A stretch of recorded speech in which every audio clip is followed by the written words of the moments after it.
switch spots. I pledge allegiance to the flag of the United States of America and to the republic for which it stands, one nation, under God, indivisible, with liberty and justice for all. Thank you, Kelly. Welcome, everybody, to the Select Board meeting. Weathersfield. Today is March 18th. When the board comes to order, that means the board is in order. So please, let's keep the discussion in the room to a minimum. Thank you. Agenda review. Everybody okay with the order of the agenda, or would you like to see anything changed? And I apologize for my voice. Had a kind of yucky thing in my chest for a while, and it's still kind of sitting there.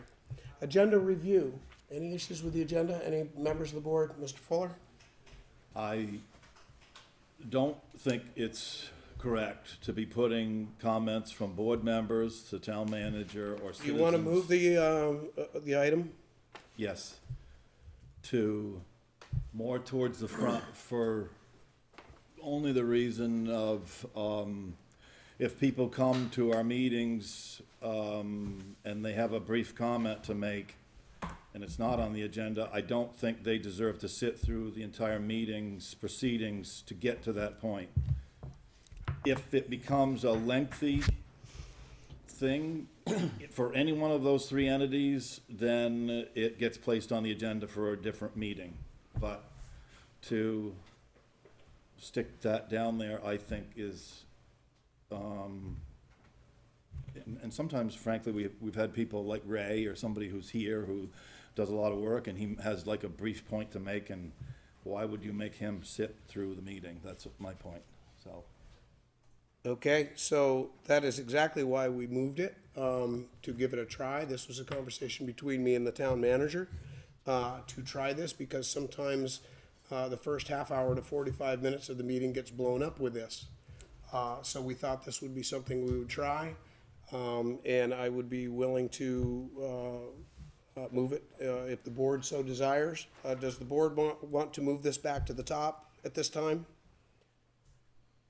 Requires a motion.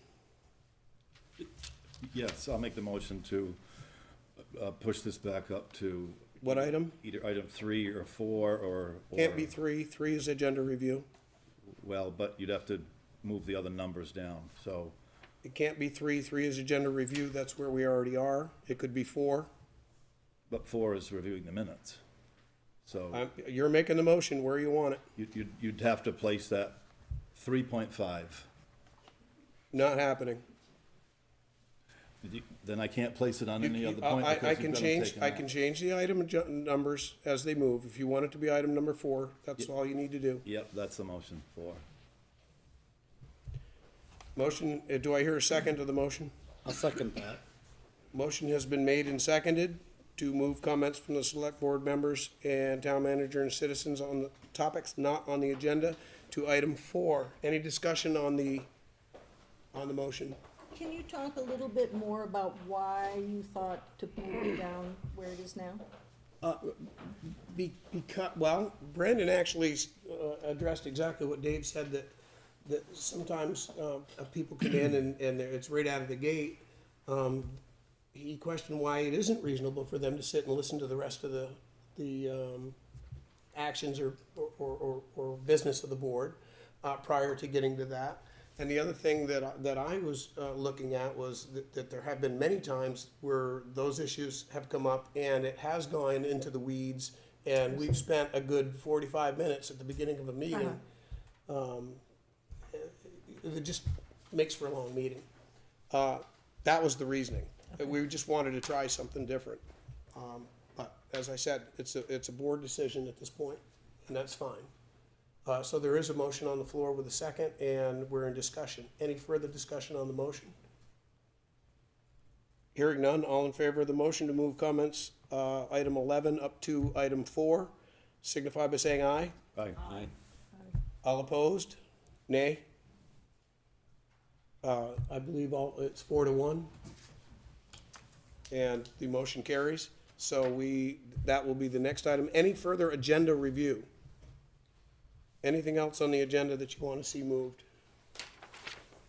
Okay, hearing none, we go to item number 4, comments from select board members, town manager, and citizens, topics not on the agenda. Are you starting with us? Yeah, yes. I do have a very fast one. Go. I sent out an email to the emergency management. I sent out that, copied Brandon, and I copied Ray Stapleton on, I want to have a discussion with a public safety issue about the dry hydrant that was put in on Amsden Schoolhouse Road, and there's a berm that has started to build there, and that is the only access of that water that's creating flooding up above. The last of my knowledge, unless it was corrected today, Little Scottney Road remains closed. But we've had issues with that exit before, and I wanted the public to know that landowners have come to me, it's an issue. So I'm not saying that the dry hydrant caused that, but I don't know if there's a tree lodge there or whatever. It's the only escape of water, and the irony to the situation, I was the emergency management director in 2011 when Irene happened, and oddly enough, Lottery Lane and Little Scottney Road were the main roads that we used that remained unflooded, that the access, it crashed through 131 and then 106 as well. And the transfer station is right in the middle of this. So I've asked the manager, emergency management, Rick Bates and Ray, to start this discussion. So other than that, I have 3 other issues that I would like to take up with the board on item 15, which would be any other business. So that'll save time. Okay. What was the location of that hydrant, Dave? I'm not sure that there's a number, but it's the Amsden Schoolhouse Road, which is by the intersection of 131 and where the old Kurt Merriman store used to be, and the old Amsden Schoolhouse itself. Okay, thank you. Any other comments from board members? Any comments from citizens, topics not on the agenda? Ray? First is correction, there is no dry hydrant there, it's a pull-off for the fire trucks to park, and then they put a line in just to draft out of there. Just wanted to correct that. Yep. So if you guys went to look for a dry hydrant, you probably would find it. Also, Little Scotty Road is, we need to replace the 3-foot culvert, it's pretty bad shape, but we have it patched up, and tomorrow we should be adding gravel and regrading the road to get that open. But as soon as we get either rental or replacement for our backhoe, we can get that culvert replaced as soon as possible. It's on our top 5 list right now. Thank you. Any other comments from citizens, topics not on the agenda? I see Mr. Harrison's here, our representative. John, you have anything for us? Town manager, anything under comments? I can wait for my report. Okay. Item 5, review minutes of the previous meeting, 3/7/24. Do I hear a motion to approve the minutes, 3/7/24, with corrections as needed? Do I hear that motion? So moved. Do I hear a second? Yes. Motion's been made and seconded. Any discussion on the minutes? They're a long ways back. Okay. Any discussion on the minutes? Hearing none, all in favor of the minutes, 3/7/24, with no corrections, signify by saying aye. Aye. Motion carries. Item 6, public hearing, Article 2, zoning districts, district standards, and Article 7, definitions. I will turn it over to the land use administrator at this time, Ryan, to present. So this is a bylaw amendment related to a prohibited use that's being applied to all districts in town. It's airports and privately owned airports and helipads, basically for individual private aircraft. There was a letter that was sent around by the state several months ago, notifying towns and town governments about the process that one goes through when they want to install a helipad on their property. It's regulated through the Agency of Transportation, and they basically allow, they have to abide by the town's regulations, and most towns don't have anything on the books, for reviewing these projects, under. So this basically addresses that by calling out that use, and at the planning commission, their decision was to make it a prohibited use in all districts. So this came to the board a month ago or so, and I forget if that was in a hearing or if that was just the initial notice. So I'm not sure where we stand on the hearing. Has that been open? No, I'm going to, as soon as you're ready to go into the notice of the public hearing, I'll open the hearing. Okay, so that's the overview of what's being proposed. Okay, so we are going to open the hearing now. This is a notice of a public hearing, Martin Memorial Hall, 5259 Route 5, Ascutney, Vermont. There is a remote option with Zoom details that are listed at the bottom of the notice. Today is Monday, March 18th, 2024. A public hearing before the Weathersfield Select Board will be held at the town office in Ascutney on Monday, March 18th at 6:30 p.m. to consider the following amendments to the zoning bylaws. Statement of purpose. The purpose of making the proposed amendments is to prohibit the use of land for private airstrips and helipads in the town of Weathersfield. Please see the reporting form available at the town office. Geographic areas affected. All lands within the town of Weathersfield are affected by these amendments. Section headings. Article 2, zoning districts and district standards. Article 7, definitions. The above amendment and a reporting form are available for inspection at the town office in Ascutney. Persons wishing to be heard and participate in the hearing may do so in person or be represented by an agent or attorney. Communications about the above amendments may be filed in writing with the land use administrator or at the hearing. Then it goes into the remote link and Zoom instructions, which I don't think is relevant here at this time. So that is the warning for the public hearing. The hearing is open. And Ryan, you can certify that the notice of the public hearing was, all of the details have been completed, notice to surrounding towns, abutter, Yeah, and all that should be in the packet. all of it, yep. It's been sent to all the towns, the regional commission, and the Department of Housing and Community Development. Okay, and you're not, are you, do you have the reporting form there? You want to go through the reporting form? Or you- I do have it. I don't know if we need to go through it unless people have questions. It's really, the reporting form, it's kind of a standardized document that they got away from a simple 3-question document, and a lot of the questions that come up in the form are kind of, maybe not relevant, brief explanations, being a fairly simple. I saw that. John, what went from one page with 3 or 4 questions is now about 3 pages with so a dozen questions or more on it.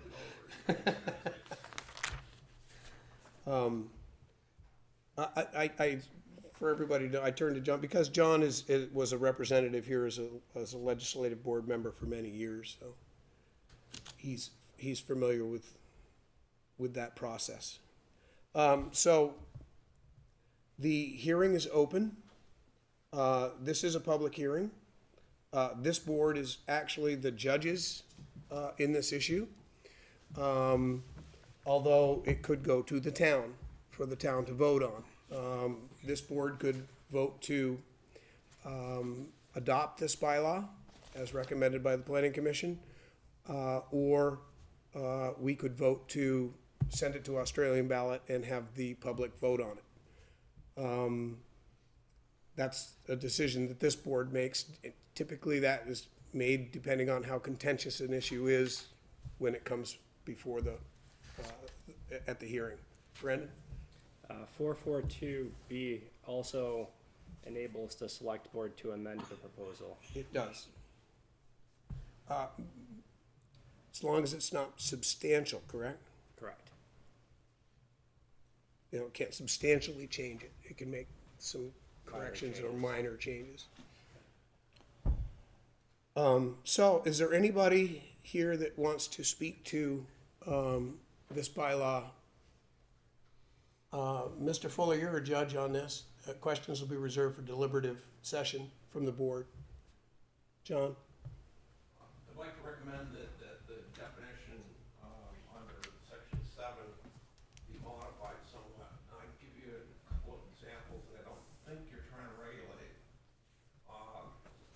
Rene Bergeron up on Golden Ridge, I don't know if he still has it or not, had an ultralight, and he used to land and take off on his property.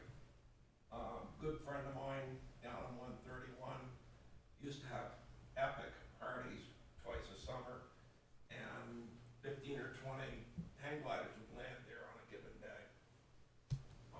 Right now, I'm not aware of anybody that has a hot air balloon, but somebody may wish to take off on their own property in a hot air balloon. Those are several examples, and an easy way to modify the language would be to only include aircraft that require an FAA N number designation. That would take care of helicopters, larger. I'm going to use the word larger than a light aircraft. The threshold for an ultralight is 800 pounds, so it would not, somebody could still go in and out of their property in an ultralight, but as soon as you got into a light aircraft that has to have an N number, then it would be prohibited.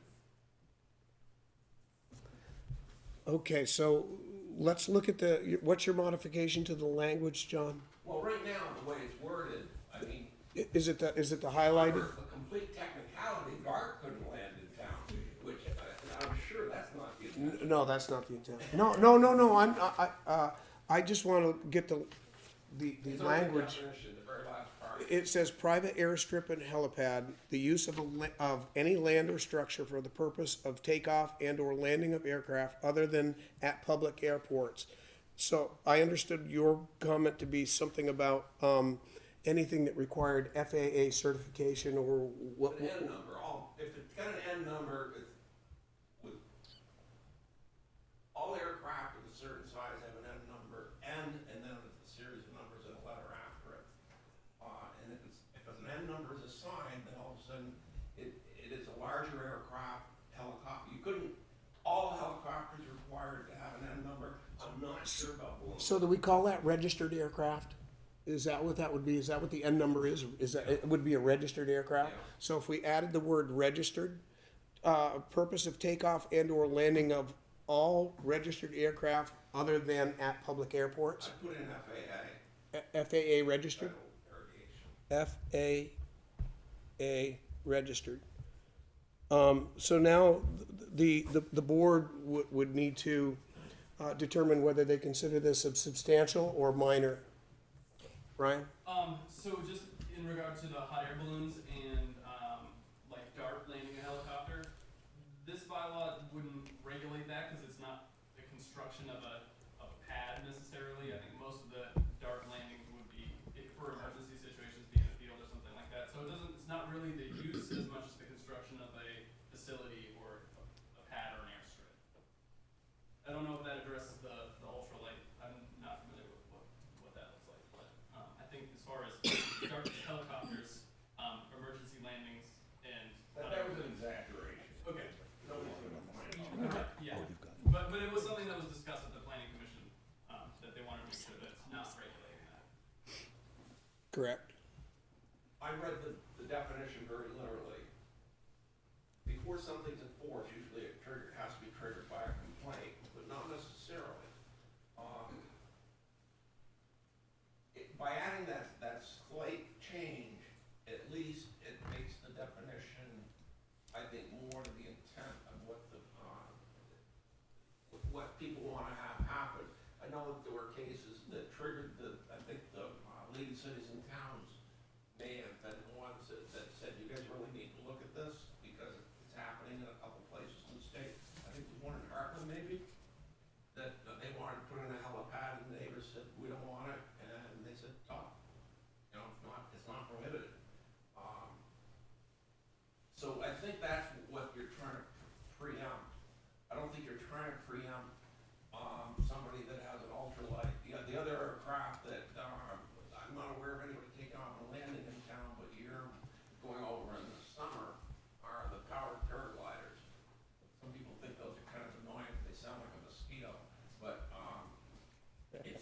town owned one of them and had a field large enough to safely take off, is that what you're trying to regulate?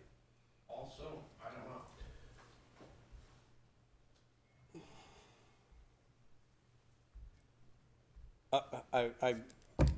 I'm trying to follow the process in which I'm a judge, and this is, those were conversations and comments and questions that would happen at the planning commission during the creation of the bylaw.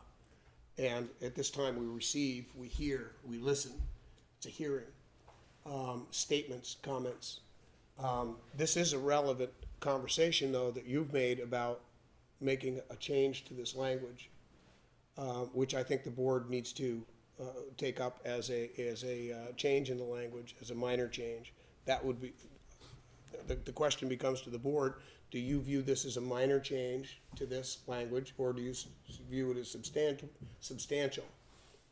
I can't offer an opinion on whether I agree or disagree, is what I'm trying to say. And I apologize, I know how annoying it was when I sat up there, people would come in at the 11th hour with proposed changes and went through certain steps. And I did look for the bylaw on the town webpage on several occasions, and I wasn't able to find it. Maybe I wasn't looking in the right place until I looked at the select board packet today. But we do have the authority in this meeting tonight to make this change. But the board first has to vote on whether or not they view this language as being a substantial change to the bylaw or a minor change to the bylaw. Because each has different processes. That is correct. If it's considered a substantial change, you have to rewarn the hearing and start over, which, you want to take that, right? Sure, just in the packet, there's a document that's basically the process for going through the amendment. Yep.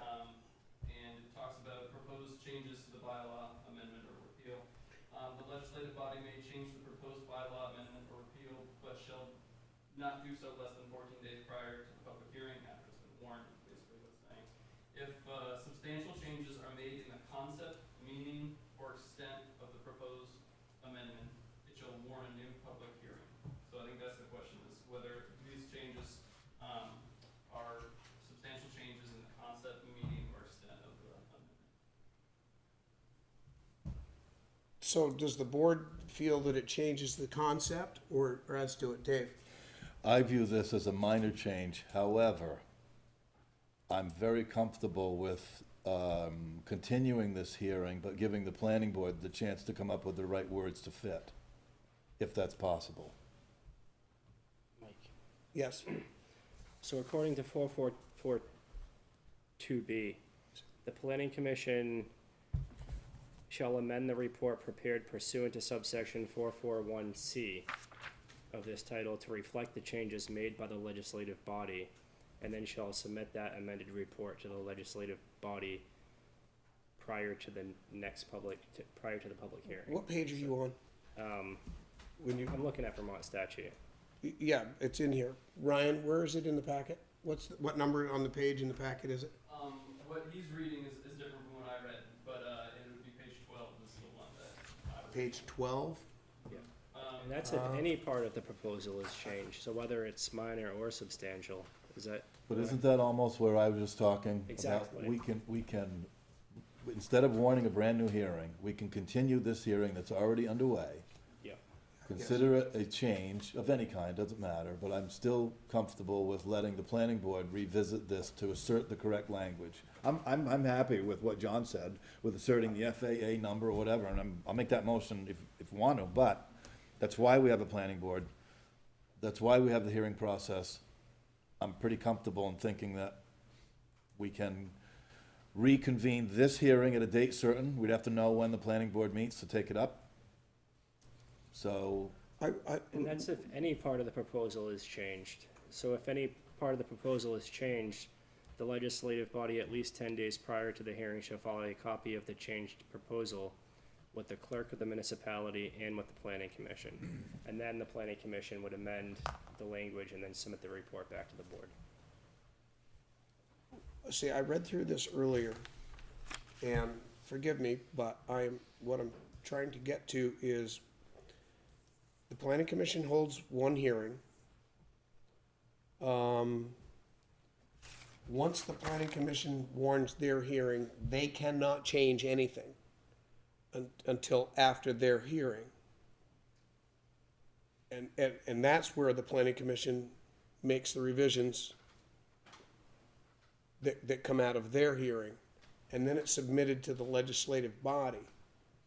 I think that, Mr. Chairman, I think that the planning board took this up, had a hearing, closed that hearing. Yes. Made a decision, forwarded it to this board for adoption or to put forward to the voters. That is correct. Now we're here, but we have a chance to either adopt it as written or amend it, I suppose, and think that it's an insignificant move to say that we need to require FAA numbers. Probably we can do that, right? You said that about 5 minutes ago. Yes, I believe we can. If it's a minor, that we can amend it and still move forward. I'm ready to do that too, but I just wanted to give the opportunity, if anybody was listening from the planning board, or you're on the planning board, or what you thought about language, or Ryan's here, I wanted to throw that out there. And that's fine. I just was, and I can work out my understanding of the law with Ryan and Brandon at a later date. Maybe the question to ask is does the board want to put this to the voters or adopt it? That's kind of. Well, now, hold on, let's slow down. Back up a little bit, Dave. First of all, where's the board on this as a minor amendment? Personally, I view this as a minor amendment, just general consensus. I'm kind of curious if this came up in the planning. This did not come up in Hearing. the planning Did commission. not. And this would then allow for minor construction of, No, not construction. It would not change, that's why I say it wouldn't significantly change it. What it means is, what his thing is focusing on is not ruling out somebody with an ultralight, or a hand glider, or a hot air balloon, perhaps.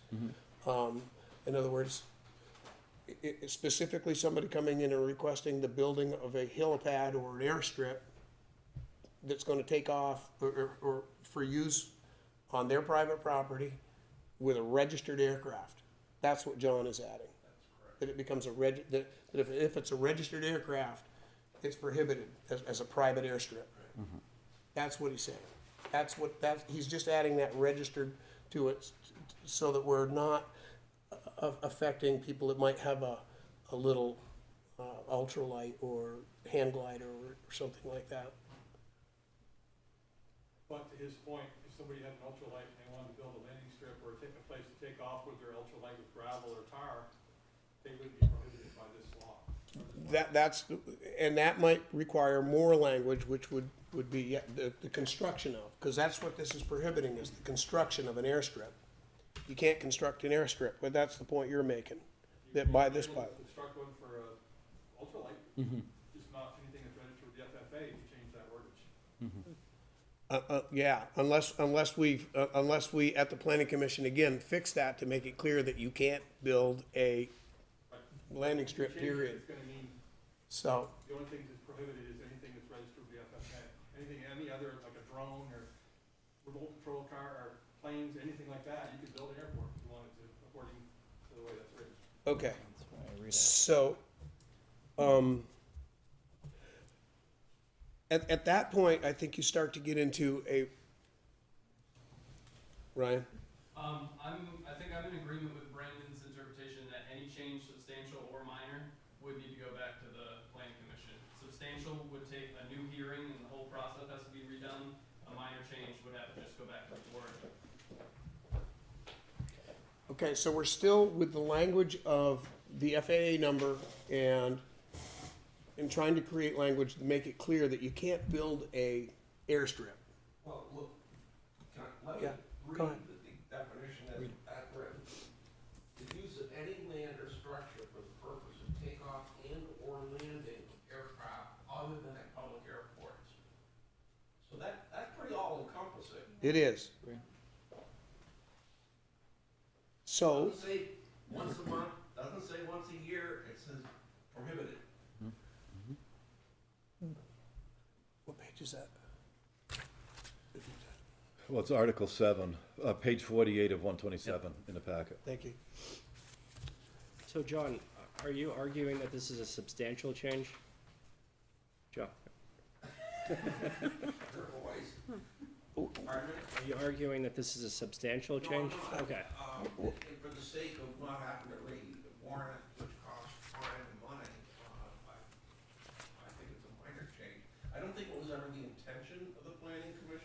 It's be not. that restricted.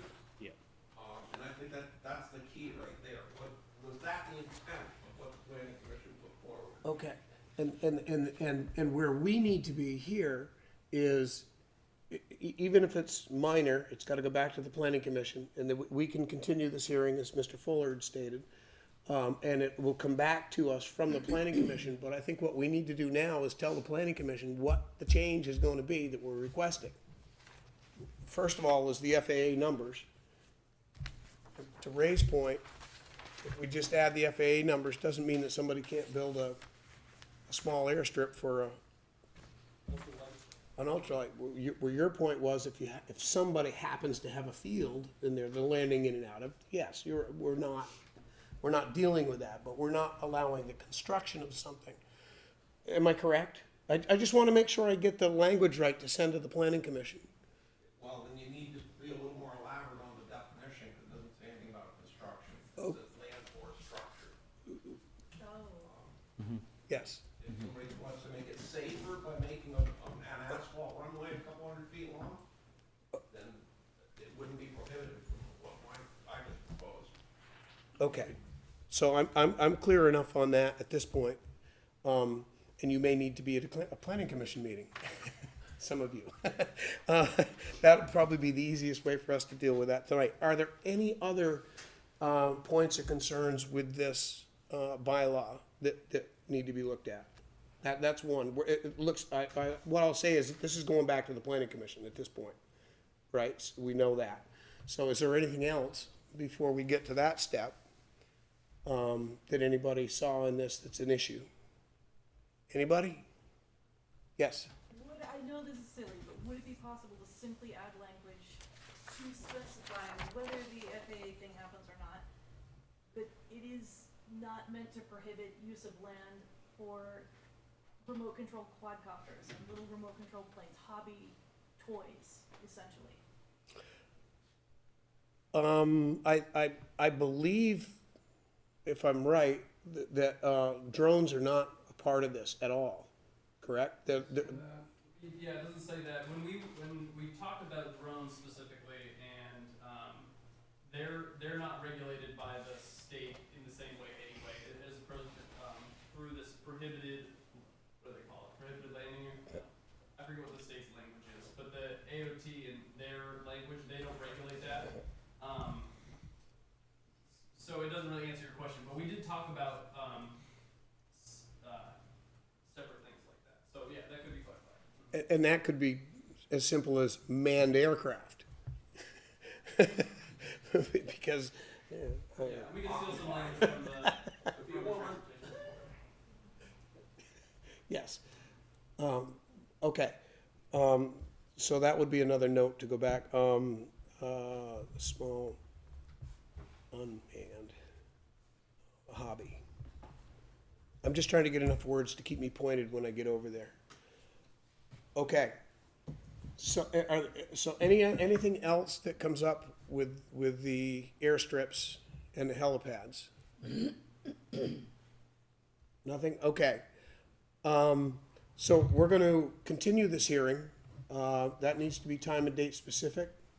Ryan, what would you think, insofar as it's gotta go to the planning commission? We also have to remember that we're swapping our meetings around. So when's the next select board meeting in April? That would be April 8th. I think that's fine. The planning commission will meet next week on the 25th. They can make whatever changes, and we can pretty quickly, if the planning commission, which I'm assuming can come up with the language they want in that meeting, then we can get that to this board very quickly. Okay, and if not, we'll just continue again. And Ryan, sorry, I didn't mean to cut you off, Mike. Well, I just wanted to finish by saying that then we'll set the hearing date for the 8th of April. Yep. At 6:30. Continued, this hearing. Yep. Go ahead. The planning commission will meet on the 25th, but then in April, it changes the planning commission meetings to the first and third Monday of the month. So it would actually have another opportunity on April 1st Oh, yeah. Yeah, we'll have two meetings. to meet. I had got that. Okay. but thank you, anyway. Um, so, um,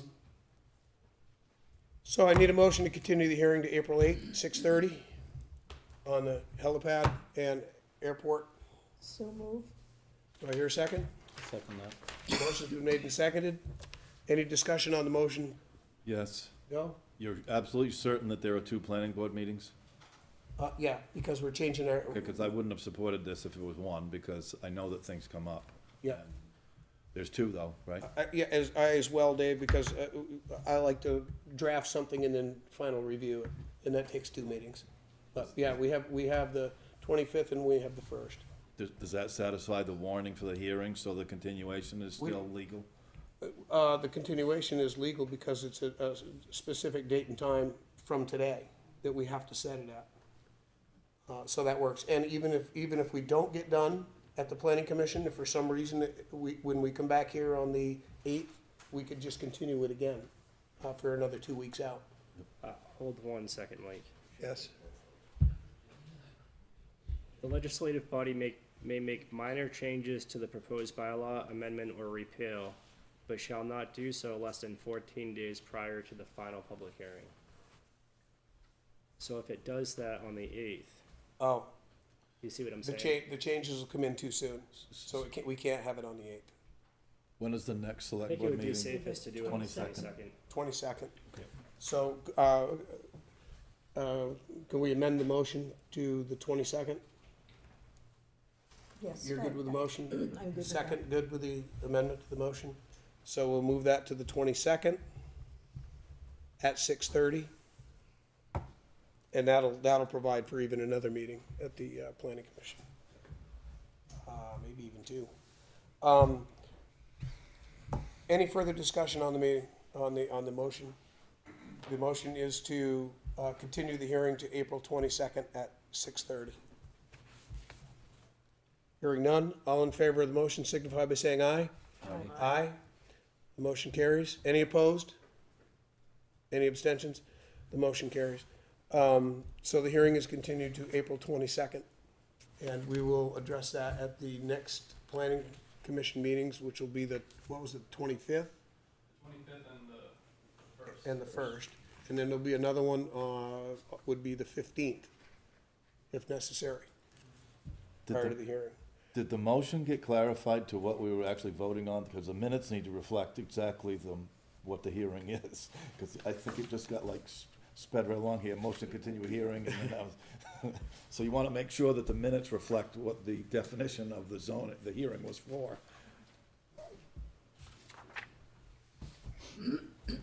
Article 2, zoning districts, district standards. Article 7, definitions. I'm looking for that.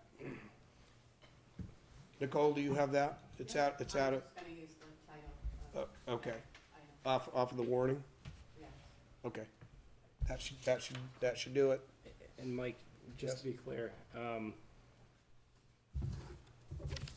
at least 10 days prior to the hearing, we have to submit this to the town clerk, a report of the proposed changes, so we can get together on that and with Nicole to get the right language to the planning commission and the town clerk. Okay, so we would not want that necessarily, that 3rd meeting at the planning commission. If we do it there, we'll have to continue it at the next meeting. Yes. We would have to continue it. We wouldn't be able to do it that night anyway, but that's okay. Okay. Because if we get it done with those first 2 meetings, we'll still be on schedule for the 22nd. Correct? Correct. Okay. Everybody good now with this? All right, moving on. Second-class liquor license and tobacco licenses.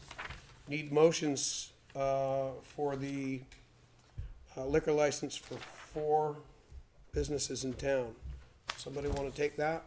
Mr. Chairman, I got a question. Yes, sir. To put these all, can we take these all together? If the board so chooses, yes. Okay, so the generic question is, well, I guess we can get the discussion. So I'll make the motion that we approve Scott Rogers doing business as the Ascutney Market, Global Montello Group LLC doing business at Jiffy Mart, Route 131, Global Montello Group LLC doing business at Jiffy Mart, Vermont, Route 106, and J.W. Sandry doing business at the Sunoco gas station here in Ascutney at 131, all for second-class license for liquor and tobacco licenses. Do I hear a second? I'll second. Motion's made and seconded. Any discussion on the motions? What is that, what did you say, second-class license? Yep. Bill, What, how's it going? what does that entail? Beer, Beer. not, I don't believe beer and wine, I don't believe it is, anything, no high test. No, okay. Yeah. Yeah, I don't think it's eye test. No high test. That's one way of putting it. No 94 proof. The age-old question, do we have any objection from police? Any issues? I believe he's on the phone with the police now, Okay, good. and he just left the room, and I wasn't informed of what that was all about, so I think we'll have to wait until he returns. Okay. So the question is to you. Yep. Dave, go ahead. Any issue with any of the four, with any police issues that you're aware of? I just talked to the police chief, there are no issues. Thank you. Any more discussion on the motion? The motion is for second-class liquor license, and tobacco licenses for Scott Rogers, DBA Escutney Market, Global Montello Group, LLC, DBA Jiffy Mart, Vermont, Route 131, Global Montello Group, LLC, DBA Jiffy Mart, Vermont, Route 106, JW Sandry Incorporated, DBA Sunoco Gas Station, Vermont, Route 131. All those in favor of the motion signify by saying aye. Aye. Aye. All opposed? Any abstentions? Hearing none, the motion carries. Item 8, if everybody corrected your numbers. Old Bow Road discussion. Okay, now I gotta find that. There it is. Brandon, who's taking this?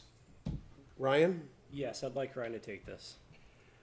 you're up. Okay, so back in sometime around September, I received an email from Mr. Tim Watkins, who lives at the end of what is referred to as Old Bow Road. Basically, if you're familiar with the area, off, I believe it's Bowen Hill Road, Old Bow runs east towards the highway, and then takes a left and runs north to where it terminates at the highway.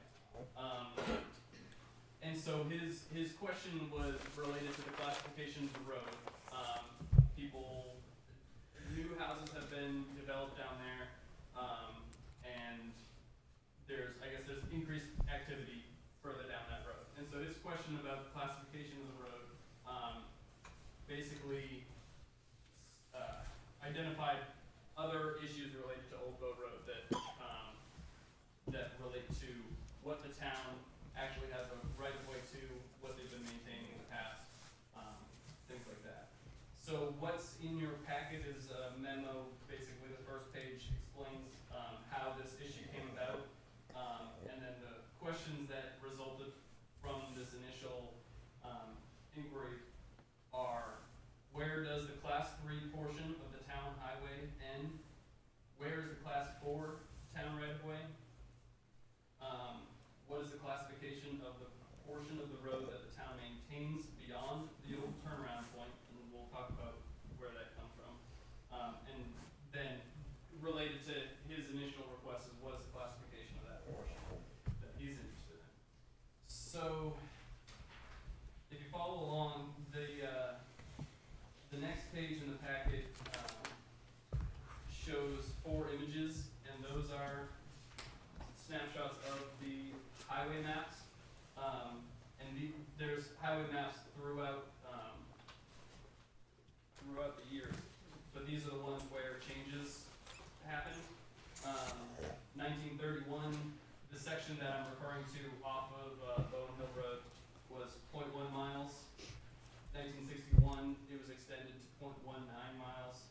In 1980, it became 0.61, and it remains that way on the current map. You'll notice on the 2019 current map, there's a road that goes kind of northeast Road, which first came up in 2010.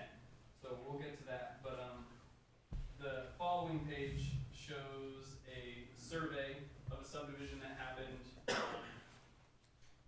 I guess about midway down that Bowen Hill Road headed east. And it calls out the point where the town highway ends according to the town highway map. So 0.61 miles, that's where the town highway ends. And what's shown is that lot on the survey is a small square lot. And then the image below it is the current tax map with that same lot identified to help you visualize where the town road ends according to the highway map.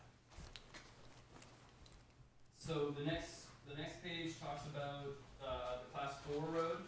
So I guess where all of this comes from is in reading the deeds and looking at old maps and things. There's lots of different roads that have been referred to, different names, rights of ways, and things like that, which is not necessarily this board's concern at this time. We're trying to understand what does the town actually have a right and a requirement to maintain.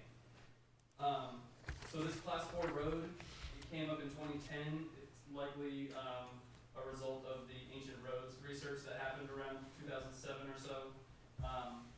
But it's referred to as Road J West, and it's not the current traveled portion. So if you take Old Bow Road and you keep going until it hits a left-hand turn, that corner is not the corner that's shown on this map. The image below shows Road J East with a pink line, and that pink line is from when the state discontinued that. But that's one of the only places that I found a map that shows that that class 4 road as labeled as Road J West in Town Highway 113.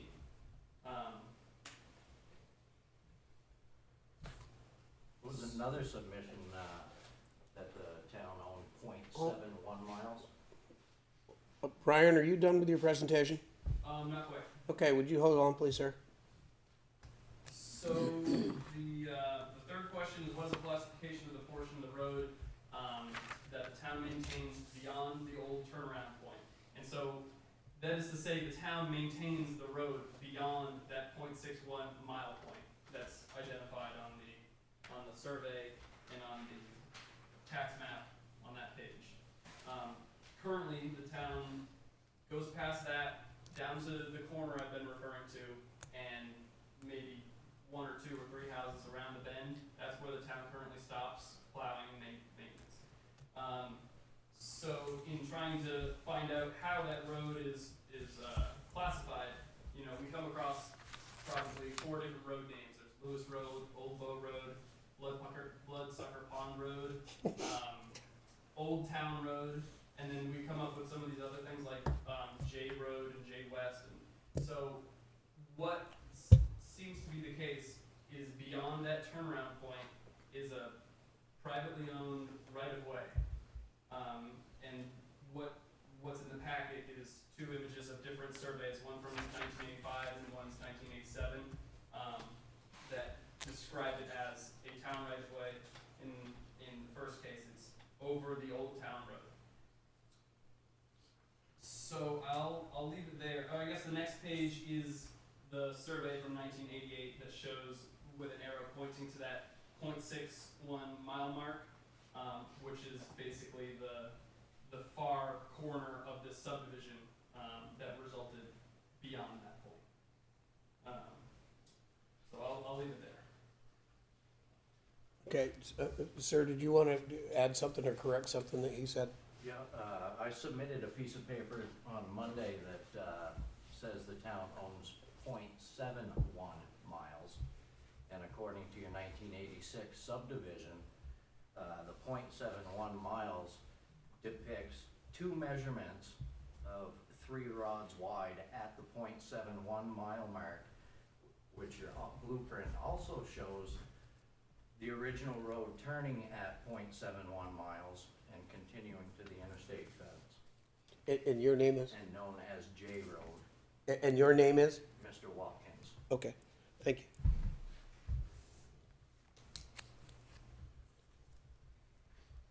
Did you have that information?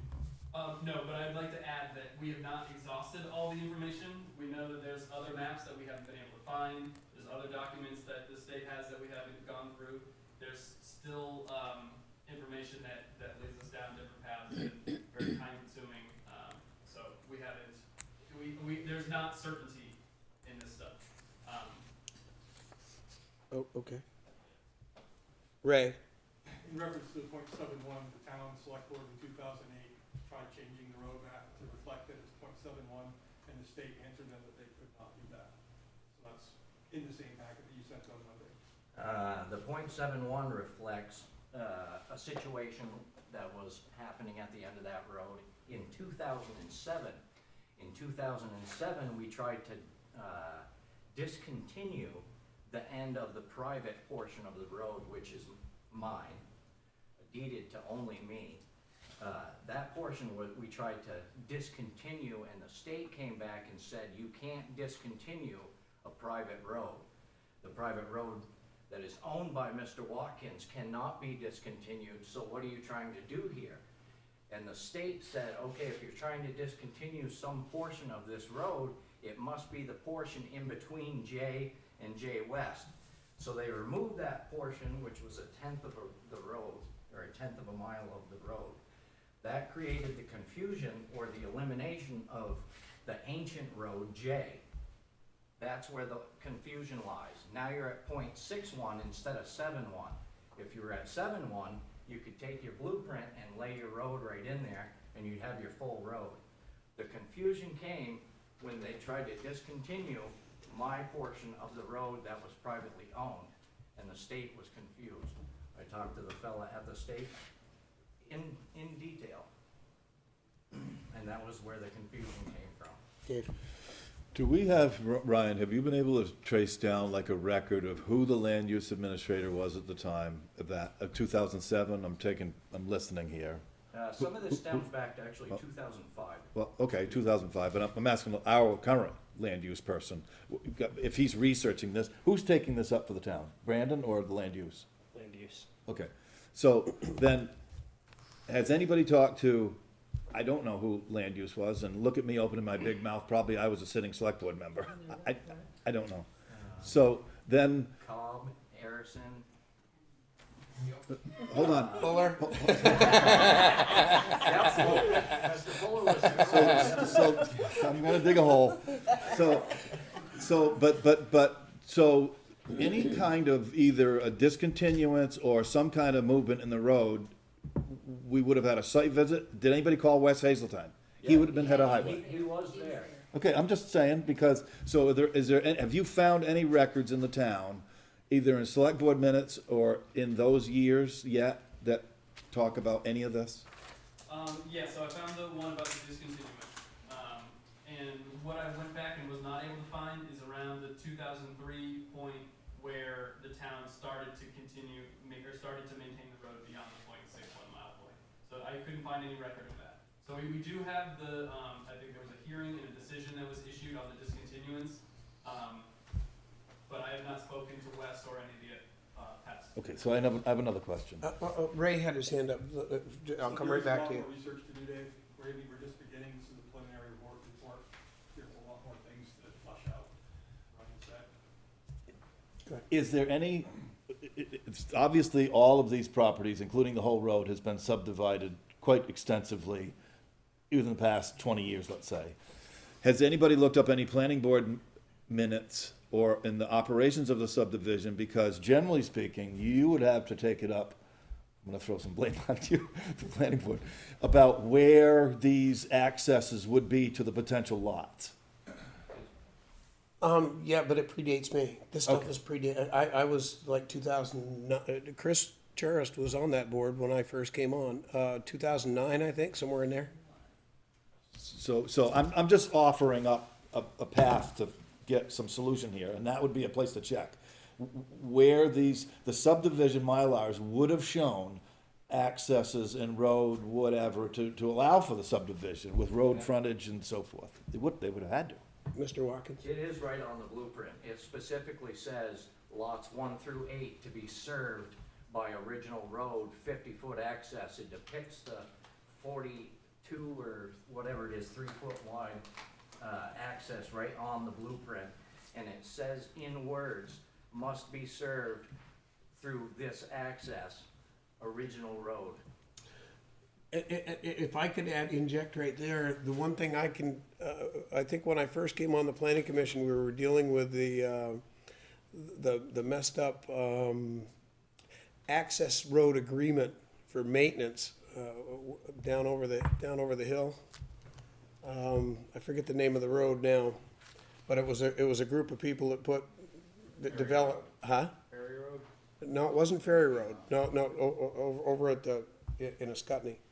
Like I said, I forget the name of it now, but that was a maintenance agreement was put in place with the subdivisions. That stuff started coming later on, so even that stuff didn't exist in the 2009 subdivisions. On that same access, the one that is considered private is only a 14-foot private access, which is only 1 rod wide, not the 3 that would be required for a dirt road, or even the 2 that would be kept by the town if it was a trail.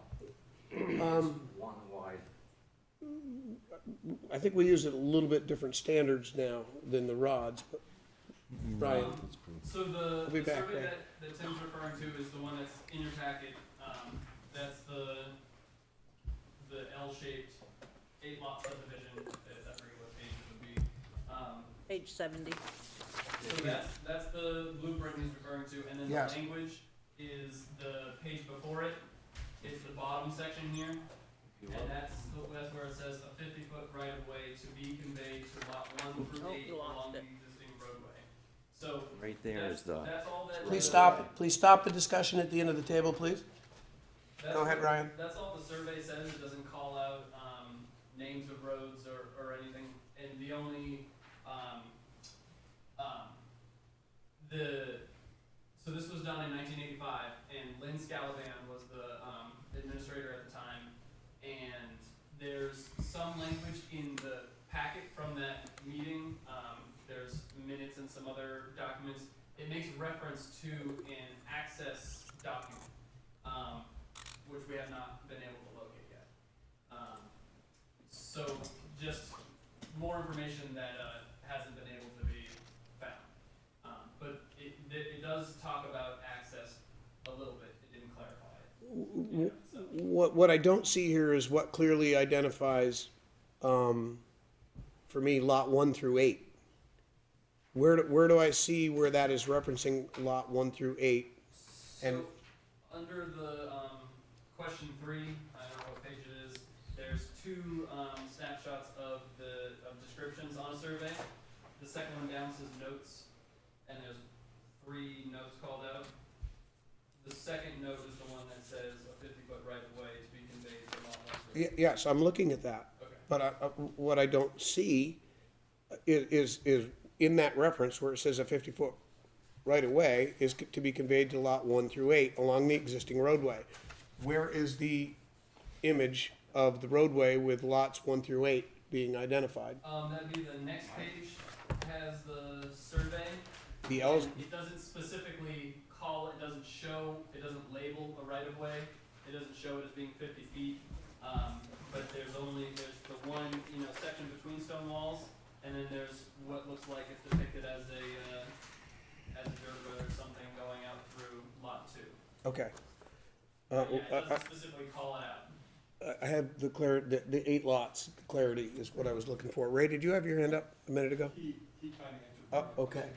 And If you notice on the left-hand side of that actual blueprint, right on the corner lot there, it depicts the right-of-way in numbers.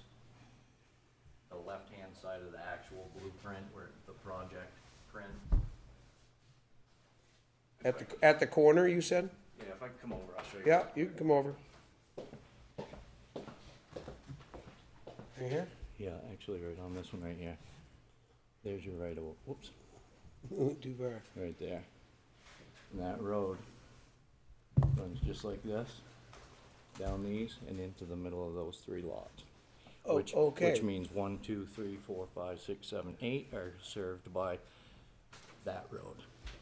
I think you need to let everybody see what he's talking about, not just one person. Just point of order. Thank you. The map we looked at, I have to do something for statement today. Yeah. What he was just pointing out is shown on a drawing, but not shown on that map that I have here. So those become some of those questions that need to be clarified, I think. Where are you at with this issue, Ray? Yeah, as far as, do you have well, I mean, we have more questions to answer first before you can get there, I guess. I guess my concern right now is it sounds like I'm maintaining a private road without permission from the select board. So if you want me to keep maintaining what I'm maintaining, I at least need a letter until you guys can straighten this out. And everything we've researched looks like 0.61 miles is the end of our town road, and it turned into a private 50-foot right-of-way to serve lots 1 through 8, according to a 1985 and 1987 draft of subdivision that Dave Kenston was part of. And there's a lot of confusion between this road and our class 4 road. They are not the same roads. At our old turnaround, there's an old road J or 113 that goes down through the woods. You can't even see it hardly anymore. And it tied into the other side of the interstate and went down to down to the center. And just a moment. So when he's talking about rods and 1 rod and 2 rod, they are referring to that class 4 road. They're not referring to this private road. This private road is a separate road entirely. Now, I made some notes earlier in the presentation that was brought up possibly 2010 under the ancient roads discussion. And the ancient roads discussion at that time, they were finding all these roads that were deeded, but weren't actually on maps. Was this one of those roads that was included in the hearing for? It sounded that way from the evidence we found so far, but it's not the road that was created for lots 1 through 8. It's a totally separate road. That's the confusion. People assumed the class 4 road continued after our 0.61 miles and went down this footprint. There's totally separate roads. Well, my recollection of the hearing from the Ancient Roads Committee at that time, I wasn't on the board, but I was on the planning commission, and I was at all those hearings. Correct me if I'm wrong, John and Dave, I believe, were both on the board then. There was 30, 40, 60, 70 roads that were originally proposed under that thing, but I only think like the Crown Point Road, there was only like 2 or 3 that actually got adopted, wasn't there? I only think, This argument predated all of that. Yeah, this is different. I think only one. Well, the argument predated all that, but the actual reference to this ancient, that's what I'm questioning. Is this a class 4 road that was already a class 4 road prior to that? Is that what you're saying? Hang on, sir. I'm not gonna try to conjure up my memory. Okay. 8 years ago. Yeah. Okay, Dave was ahead of you. Mr. But I have a follow-up question to that. So I'm trying to get to, at least on the track of resolution. What is the distance between the .61 and the additional number of feet that you think the town is now working on? .71? No, more than that.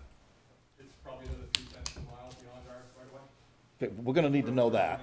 We're gonna need to know what the town is doing right now and where. So, to clarify, when the ancient roads came along, they found the ancient road J, and they wanted to make it a class 4 road, and they did it legally. That was not this private road. So the town did not adopt a private road. When it went to the state on the map saying they wanted to go to .71 instead of .61, at that time, I think the select board was trying to take part of that private road, thinking it was the same road, and they were told by the state it was not. So that's where the confusion came in, where they started messing with road J, and then in 2010, they went back and revisited it and fixed it. I wanna keep this going downhill, so I don't wanna lose my train of thought. Yeah. So you're saying that it's approximately .3 of a mile that the town is taking care? That's a guess, Dave. Okay, no, I wanna guess a little bit. Is there any objection in the room? Because there's a way out of this. Is there any objection? Are people here that don't want it to be a town road? A class 3 road? Okay, so what I was gonna say was, there's a path forward for the landowners. to, Ma'am, hold on, please. there is a path forward either to lower or raise the classifications of roads. Those require hearings, they require Yes. notices to all the residents and whatnot. So that would be a solution where the town now that is it's doing the work on it, or going the other way and abandoning it, stopping it at .61. The issue, Dave, is it's a private road. We can't reclassify a private road, it's not town property. So if we want it to be town property, we have to go through the whole process of all of that to take a private road and make it a public road. How long has the town been working on this area of property? Probably 19 years plowing it. Ma'am, you had your hand up several times, sorry. My name is Carol Logan, and we are lot number 2 of the 1 through 8. And when we first bought the property, the town maintained the road just up above the hill to our driveway. When other people started moving down the road, they wanted the road to be a town road.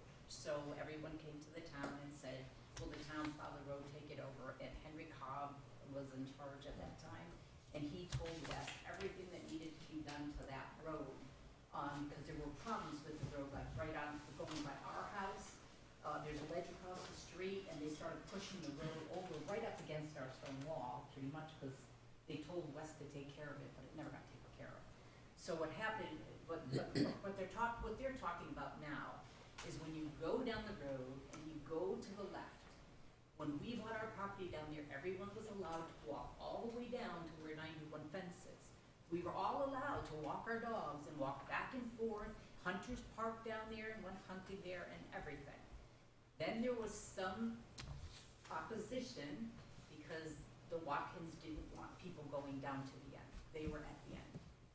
And he came to the town and said that they wanted it discontinued. So everyone said, well, we've all been using that and walking, and it's an old road, and why can't we use it? And so then the town decided that they were gonna take over the road from right above our line of our lot and go down to Newton's, which is before Tim's property, and another woman owns a property right after that. And so the town came down and started keeping the road and turning around before they got to Tim's. And then, you know, he put up signs, he didn't want anyone down there, and then all of a sudden, there's private road now. In the last, I don't know how many months, there's been posted, private road, keep out, no trespassing, and right where the town turns around to do the maintaining. So everyone's like, what's going on? The town told us this is a road that we could have access to, and he didn't want us to have access to it, and he had arguments with neighbors, and there was all kinds of commotion. So we were just like, why can't we walk down there anymore? We always walked through the woods, we always snowshoed and everything, but. Mike, I got another question. Go ahead, Dave. So is there a point where I don't want this to get confrontational, but we need to identify legally where the town's obligation is. Is there a point where the road is class 3, which is maintained, and then class 4, which is not maintained, but just with culverts? Is there a point in that, Ray? If I may, Ray, correct me if I'm wrong, from what Mr. Watkins said, it goes to .61, and that's it. 7-1. Well, but I thought that 10th got taken out of there, and that's what created Yes, yes. the separation. Yes. The legal state highway map is .61, there's a letter refusing to do it to .71 because it's considered private property. Beyond that point, they wanted clarity back in 2008 about that road J. If we're talking about adding onto that or adding onto private property. It's spelled out, if you're adding onto private property, after hearings, you can't seize private property. So just to be clear, just because a select board member or a town manager told the highway department to plow further does not make it a town road. Right. That's the issue we're having, because Mr. Watkins is right, they're right, that's where this is very murky. So my wish is make a decision and do it legally and continue forward. And I don't have any other preference. I just have one other question. Go ahead.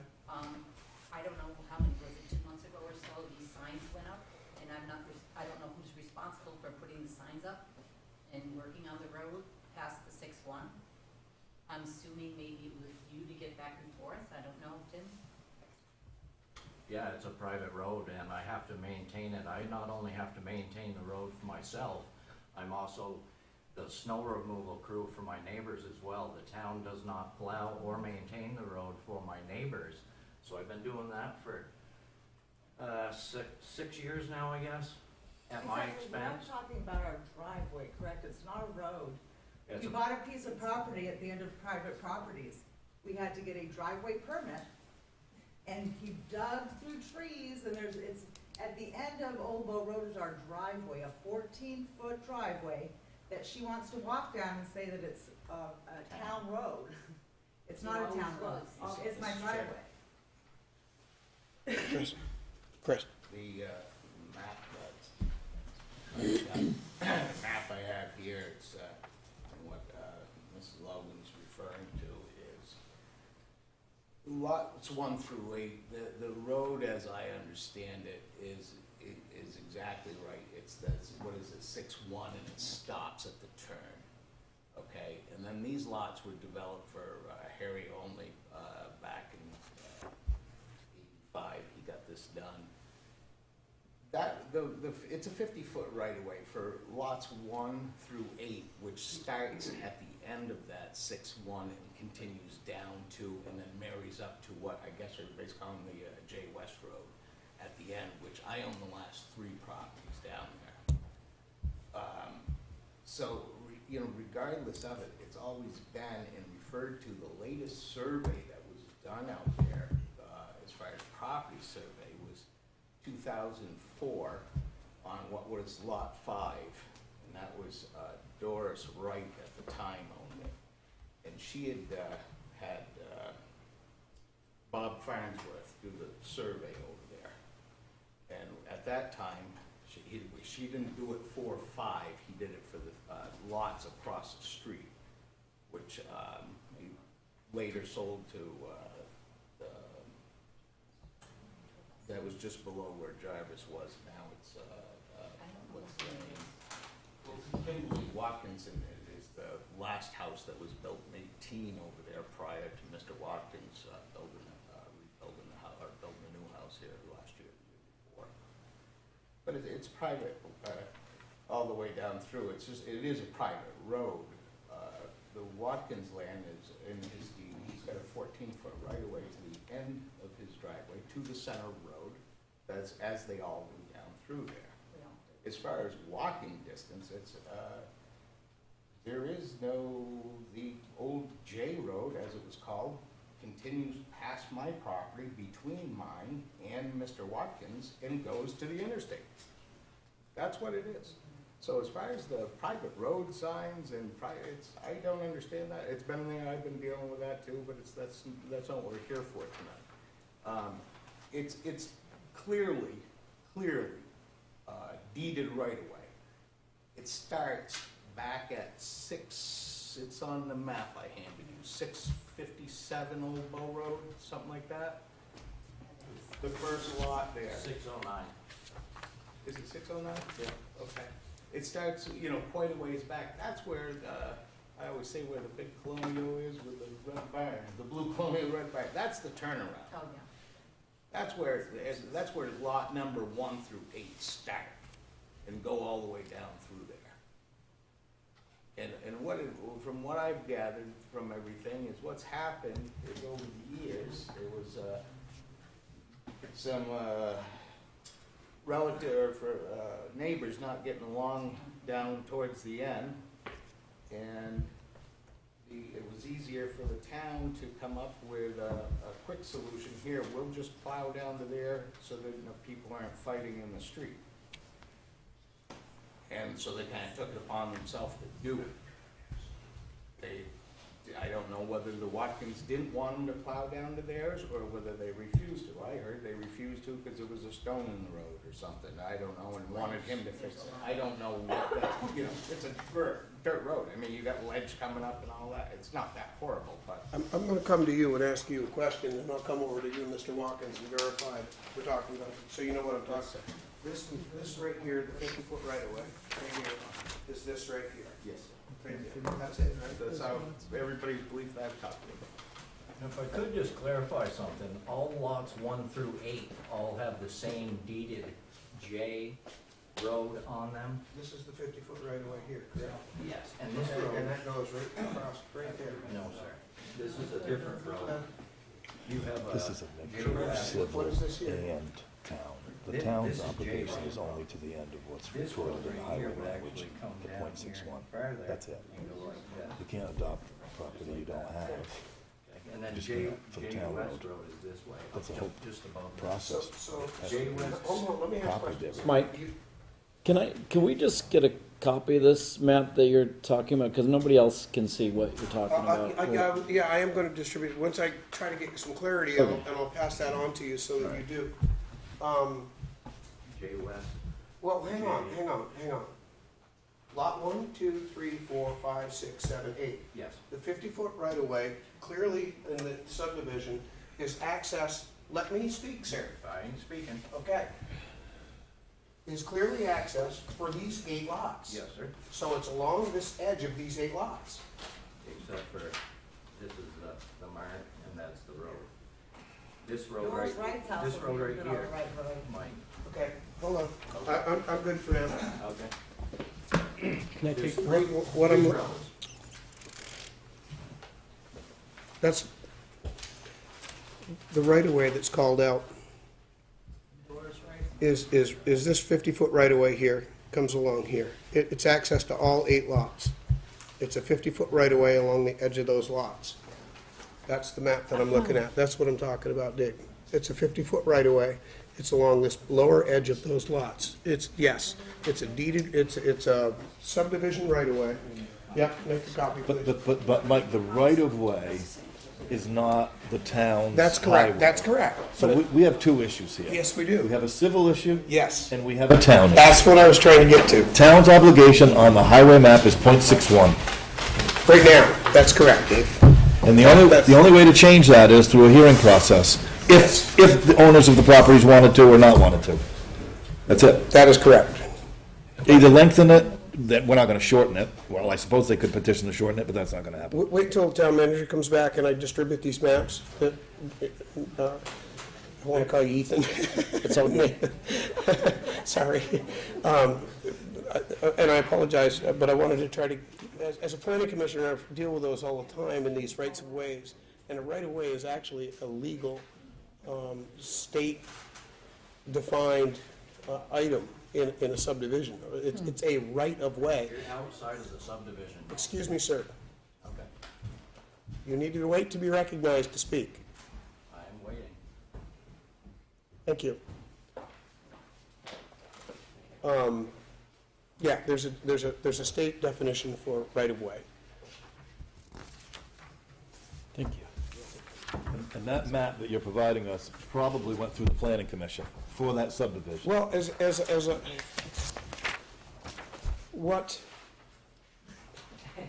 what I see as a confusion at this moment in time is what Mr. Watkins is saying is that somewhere in the middle of the 50-foot right-of-way, it's my impression that the .61 is right there at that corner, the first lot, right? Jewett, yes. Okay, no, stop. Thank you. Okay, so if that's where the 50-foot right-of-way starts, there's nothing in the middle that breaks that right-of-way. No, the 50-foot right-of-way is written right here to convey to lot 1 through 8 an existing roadway.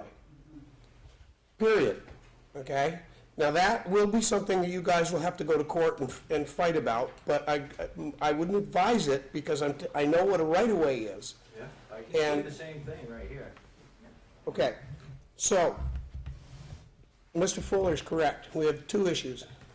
The town is only responsible right now for .61. I just want to remind you that we have a lot more research to do.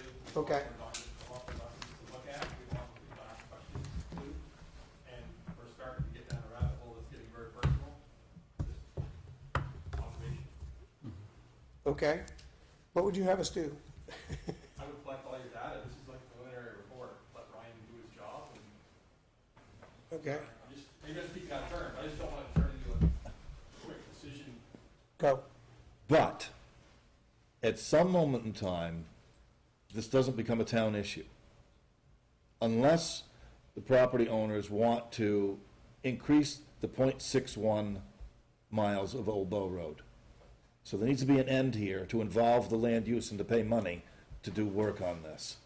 Because it's clear what you just said, and I agree with you. There is a 50-foot right-of-way here that accessing these lots beyond the town's obligation road that's in the highway map certified right now. But that could be private. That could be private, but I'm talking about the town's money, the town's affairs. Yes. There comes a point here where this is a civil issue and not, it's not a town road. We've just defined that. Ray has confirmed it for us. I'm only saying what I've found so far. I think for anything, I'm not a lawyer, I've done a survey. It doesn't matter. All we gotta do is look up our town highway map right now Yes. that we've surveyed. Brandon will have that upstairs. Yes. Chris?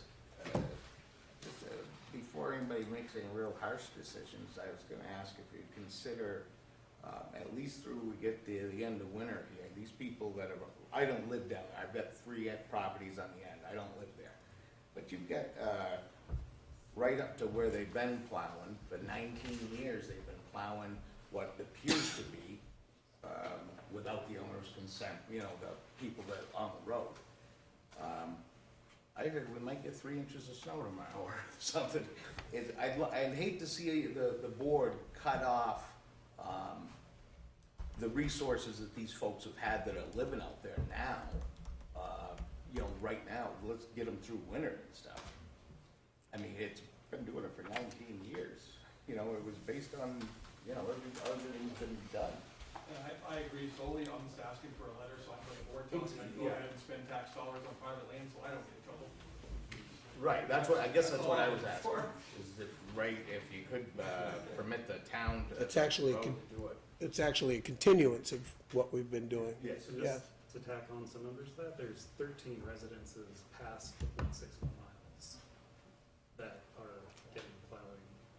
Because there's 8 here and there's some on the other side of the road.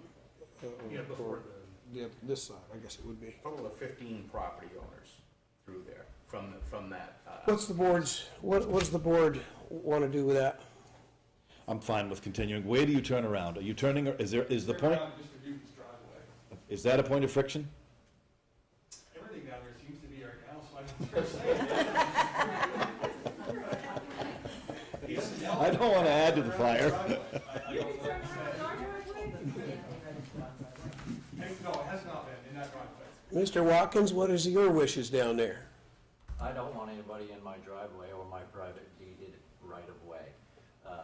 I came to the land use office here 7 months ago because I had an issue with the select board giving a driveway permit to my neighbor that I have to maintain the road on without coming to me and saying, hey, do you mind taking care of this road that we're gonna give somebody else permission to put a house on? So after 5 years of the people living in that house telling me that they don't have to do anything because it's a town road, I decided to get a hold of Ryan and talk about whether or not this was a town road or not. A town road that the town hasn't plowed for 20 years because they won't go down over the piece of rock that goes down over there. The same town road that West Hazelton said would never be more than 3 driveways down there. Why? Because it's a 14-foot right of way. Because it's a 14-foot right-of-way and it's not the town's. And the town won't plow down there because they won't take the trucks down there. But we've been Anyways, taking care of it for 20 that was years. why I went to the town, was because I was looking for some clarity with my neighbor about the maintenance of the road. Well, I also can now understand why more research is necessary, because when I see this 50-foot right-of-way that's in writing here, and it services all 8 of these, I don't see how 50-foot goes to 14. I don't see how a right-of-way is created in state law, and it provides access to all those properties that happen to abut that right-of-way. And that's a protected right-of-way under state law. And all of those property owners have access to that. Yes, they do. It's a right, yes, no. Deeded right away. I'm not gonna get it, I'm not gonna be the one to settle that, you're gonna need a judge to do that for you, okay? But I don't wanna stir this thing any worse than it is right now. Are you okay with what the town is doing currently for the rain manual this winter as we move forward? I've been doing it for 20 years, Mike. I've Okay. never had a problem with what the town's doing at all. In fact, I've asked for help and been told, no, I can't give you any help because you live on a private deeded right of way. Okay, and as for other people using, if they're using a right-of-way across your property, I don't wanna get into that, it's none of my business. So right now, you just need a motion to continue the current practice until the research is done. Or you guys could just authorize me to sign a letter to give to Ray, so he can continue doing what he's doing. A general consensus, and, or do you want a motion? This is just for Ray to continue doing what he's been doing. And I can provide the letter as well. Just authorize me to sign it. Okay. So if the board makes a motion to authorize me to sign a letter to Mr. Watkins? Definitely no problems with the letter at all. Okay. Can I just point out one thing on this, Mike, so that Sure. we're not going down a road that's not the correct one? Well, yeah, you can, just for clarity. 60 seconds. Sure. Right here Yeah, is 6-1. J West Road. Yeah, Right here and right here is your 50-foot right of way, and this is J Road that comes like this and goes right through the Charest properties. okay. And this road like this Uh-huh. continues out here. This road continues and hits the interstate. So you got J West, J, and Old Bow. So Okay, there's 3 roads here. This 50-foot right of way, if you measure it, goes just like that. That's the end of the Hits town's there, and it obligation. measures End of exactly town 66. the length of the road, the Old Bow Road, or the original road is supposed to be. Yeah, and then it comes If Ray down like measures this, I this, guess, to he's access. short, And that's- short mileage. oh, okay. And this is a But that's town not town four-class land. highway. That's not town road. But for today, right, don't we just need Yes. to continue what we're doing and, Wait, hang on. I want you to point out one thing to me. Where is this 14 feet you're talking about? Starts right here, there's 2 stone walls. And Okay, if you check on my survey that's filed with the town, it depicts this as 14 feet, right there. And there's 2 And stone where's walls. your- and where's your This is- property? This is where the town turnaround right now is to plow the road. okay. And where's your property? This, and this, right here. There's one other house right there, and then I own these both. Okay. And so, I think, but we need to Okay. continue this. yeah, we do. I have I just another wanted map. clarity there. Thank you for giving me a moment to, I just wanted to understand what, Have my pen. because I Thank I didn't visualize that. I don't know if you do now, where that 14-foot is in here and his property's here, and he's saying the 50-foot right-of-way is here. Anyway, okay. But those are beyond the town's obligation for they the are. roads. I don't approve of having the land use administrator working on civil issues. I can't, Yeah. I can't spend town money doing that. That's kind of what I was trying to get to. I needed to understand where these things sat. J West, J Road that I just showed you there is a town-owned road.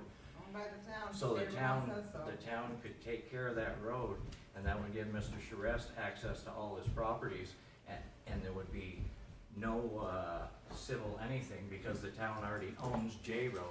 Okay. That is part of the housing plan that. That is you're part of the of. housing project plan, that services lots 1 through 8. Not a housing project. The road that goes through property. Okay. So, currently, more research is necessary to get to a further decision on what we're gonna do. Dave, you don't want, I think what Ryan's doing is working through land use with Ray to try to identify what's what and where. Go ahead, Ryan. And to Dave's point, that's why it's taken a long time to get to this point, but I wanted it to come to the board before I go much further. It's taken a lot of time, and Yeah, so it started as a normal land use issue, and it kind of uncovered some other things, and so we went looking into those issues, and this is basically finally the point where I said, okay, I think we have enough clarity around the town's issue, to bring it on board. The town's issue of where does the road end?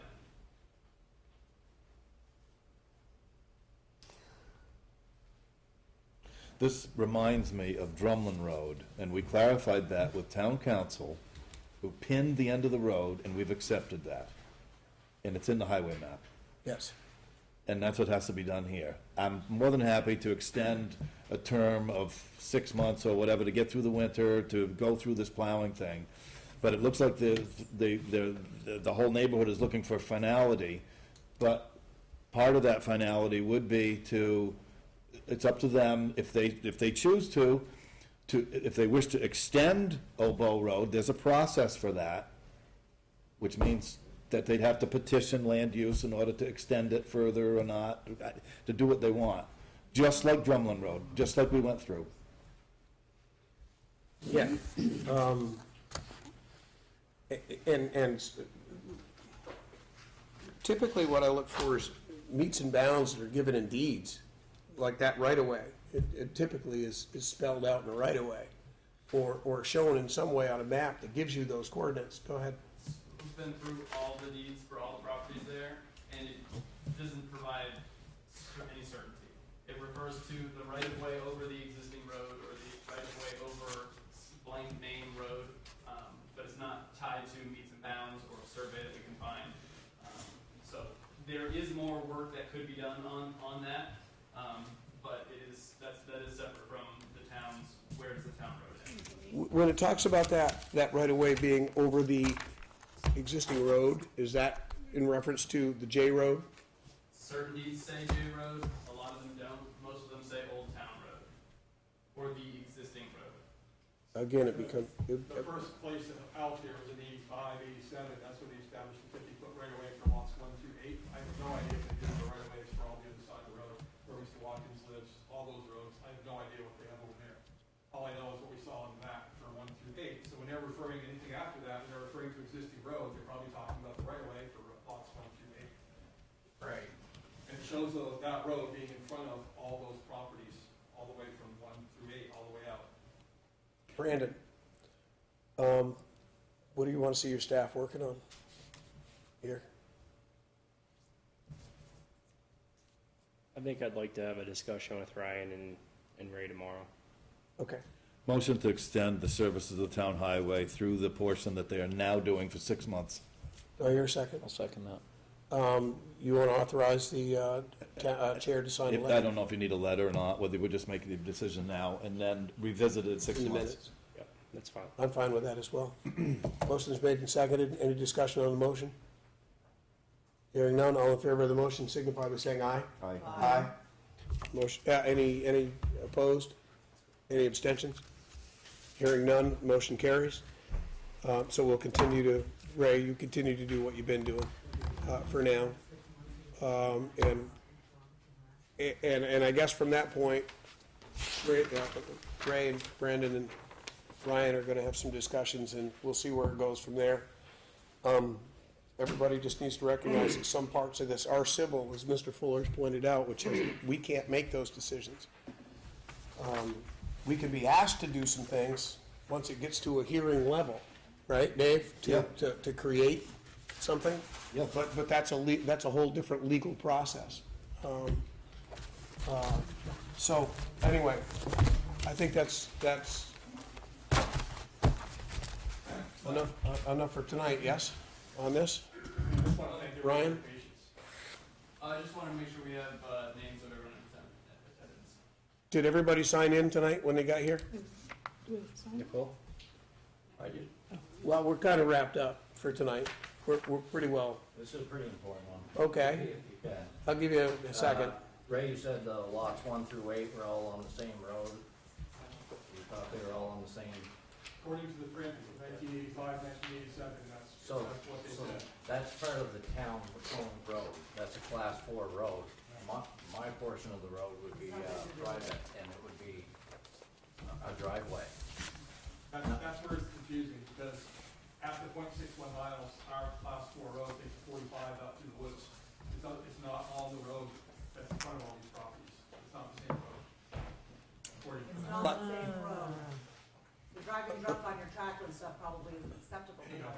Well, and this is why more study and more information on this is needed before we can really go any further. And I understand this is very trying for everybody involved, so thank you for your patience. We're trying to get to the root cause of what's going on and fix it properly. Yeah, That's the goal. yes. So it's going to be a while, but please be patient. Yeah, and we will do what we can, but again, there are limits to what we can do here. So, all right? You're all welcome. And yeah, please all work to try to get along. Let's, we all gotta live together, right? No, he doesn't even live in my neighborhood.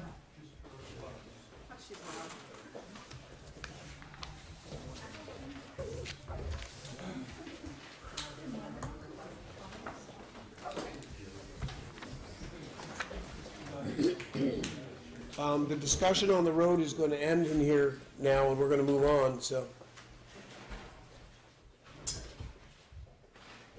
Thank you. Thank you, Mike. Thank you, board members. Sorry, speaking or whatever. Appreciate your time.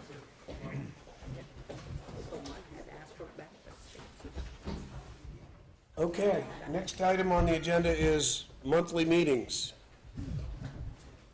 Brandon, I think you're gonna make a presentation on that? Just a quick update on where I'm at. The last meeting, the board asked me to look into monthly meetings. I did look into it and spoke with the treasurer about it. The one issue would be the warrant. And many towns opt for their town manager to approve the warrant. For example, the town of Windsor Select Board voted to make this change, and Tom Marsh approves the warrant. Other towns opt to appoint the select board chair to approve the warrant. Some appoint multiple select board members to approve the warrant. Others decide to meet less frequently during the summer months, just once a month, and then can divert back to bi-weekly meetings in the winter months. So in either case, we can continue to, if we decide to go to a monthly meeting, we would continue to produce the expenses as we do now. It would just be less frequent. And I don't know how much time you want to spend talking about this tonight. I just asked Brandon to put this together. Let's get it in front of us so we know something's there to talk about. And I certainly don't expect any, myself, I don't expect any decision on this tonight. This might take some time to work through. Again, it's just another idea. Any comments on this idea? I like number 3, I think, where the third one down says that we might consider this in the summer or in whatever the downtime is. I think that would work. Other than that, we have two new members, and they might not like to hear this, but when I was new, it took a little while to get going, and so the only thing that would happen would be to speed meetings up a little if possible, but sometimes things happen. So I like the suggestion of once in July or August or something, and I like that idea or something. Mm-hmm. It does take some time to get up to speed. Mm-hmm. Mm-hmm. I have confidence in you guys, so. So Dave, do you want me to assemble what that would look like? I don't know. I mean, you've got to get your stuff together because of the confusion with the tax rates, and that's kind of a big meeting. Yeah. That will be in the end of June or something. So, I don't know. You might want to think about like who's on vacation or I don't know, so to coordinate. I can tell you this. So that just triggered something in my mind. I personally don't want you to go on vacation in January or February anymore. Or November, December, or January, I just think February. that didn't really work out too hot this time around. No. So It was a little rough. maybe you should think about what that does to the meeting schedules or something like that, so. Yep. But February's not bad though, right? But the January, the warning has to be done by the 25th. Yeah. Yeah, once you get through the warning, you're pretty well set. You're just waiting for things to happen. And I think we can cover anything comes back. That would just be mistakes or something on the warning. There's other people that can fill your shoes. I'm just being funny. Anyway, so you know what to do. You know, Dave's asking you to do there. Anybody else have any ideas or thoughts on this? ARPA discussion. Back to you again, Brendan. All right, so just a quick update on when the funds need to be committed by. That's December 31st. I'm sure none of us want to send money back to the U.S. Department of Treasury, so we should at least designate the funds by December 31st. We have $235,000 to allocate. On the first page this is where the monies went to date. $582,000 has been either committed or spent, and those are the items that it's been committed or spent on. The second page shows some of the additional expenses. We held some public input meetings, and these were some of the ideas that came out of those meetings. The board, I think back in October, asked me to prioritize them, and we excluded the posts at the Veterans Memorial Park, the town welcome signs, and the fire department stipends, also the Martin Memorial Hall paving. So those 4 things have been pulled out of this chart here based on, I think, an October decision to do so. So that includes Martin Memorial Hall improvements, electrical, humidity issues down here, security, some redesign work upstairs, Hoisington Field master plan, updated field surveying, trail improvements for the town forest. The gardening club requested a $2,500 allocation. I don't know if anybody's seen some of the work they've been doing around town at the Tenney Memorial site and at the 1879 schoolhouse.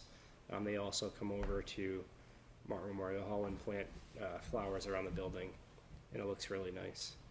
Tree maintenance, the tree warden is here. Do you want to talk a little bit about the tree maintenance that you requested in the RFP? Sure, Dan, if you want me to. Yeah, good. So,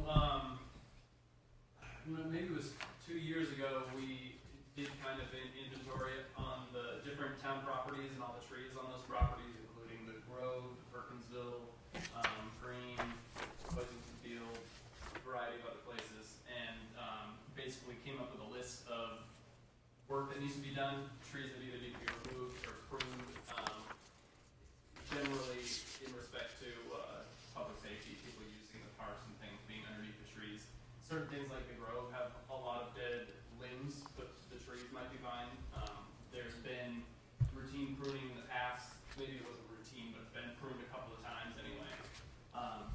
And so we put together a proposal, and I think we even got to sending it out. It's been a while since we've talked about it, but it basically, we had a table with the different properties, the different trees that needed to be removed, ones that needed pruning, and then also a replacement plan for planting new trees in the place of ones that had to be removed. Specifically, I'm thinking of the Perkinsville Green had, I think, 3 or 4 ash trees, which are expected to die in the next probably 5 to 10 years. The thing with ash trees being that the cost for removal goes up exponentially as the tree declines and gets more unstable. And then I guess the other part of that was some kind of a maintenance plan for the soil fertility and I guess planning for pruning and care of the trees from this point on. So that's basically what that proposal is for. It's basically the maintenance of the trees on town property. And a copy of that proposal, everyone has a copy of that with your materials there. If you want to take a look at that. What page is that on? It's right here. It's a Oh, I paper don't have version. one. Yeah, you do. I didn't get it in the packet, so you guys can look at that. But does that $15,000 cover, there won't be any left over when you get done doing this part because we can't save it. We have to spend it. It has to be encumbered, so it's a process. He could develop a plan for 2 or 3 years or Okay. something, and then Yeah, it's a I set think aside. It's the cost of putting the plan, hiring someone to put a plan together and then do the tree work as well. Okay. And these numbers that are in the proposed funding allocations, these are not, I haven't spent a ton of time obtaining estimates for this work. It's very preliminary. So if we're interested in this tree maintenance, we would have to advertise the invitation for bid and then get the true estimates back. 15,000 could be too much, it could be too little. We just did our best at estimating at this time. I think I've at least been in contact with a couple tree companies, and I think we got estimates, maybe that's where it came from. But it has been at least a year, since we did that. Yeah. Expecting that price to not be there. I think it says February 22nd, 23, so it's a little over a year. And the last 2 items, Brandon? Digitization of proceedings.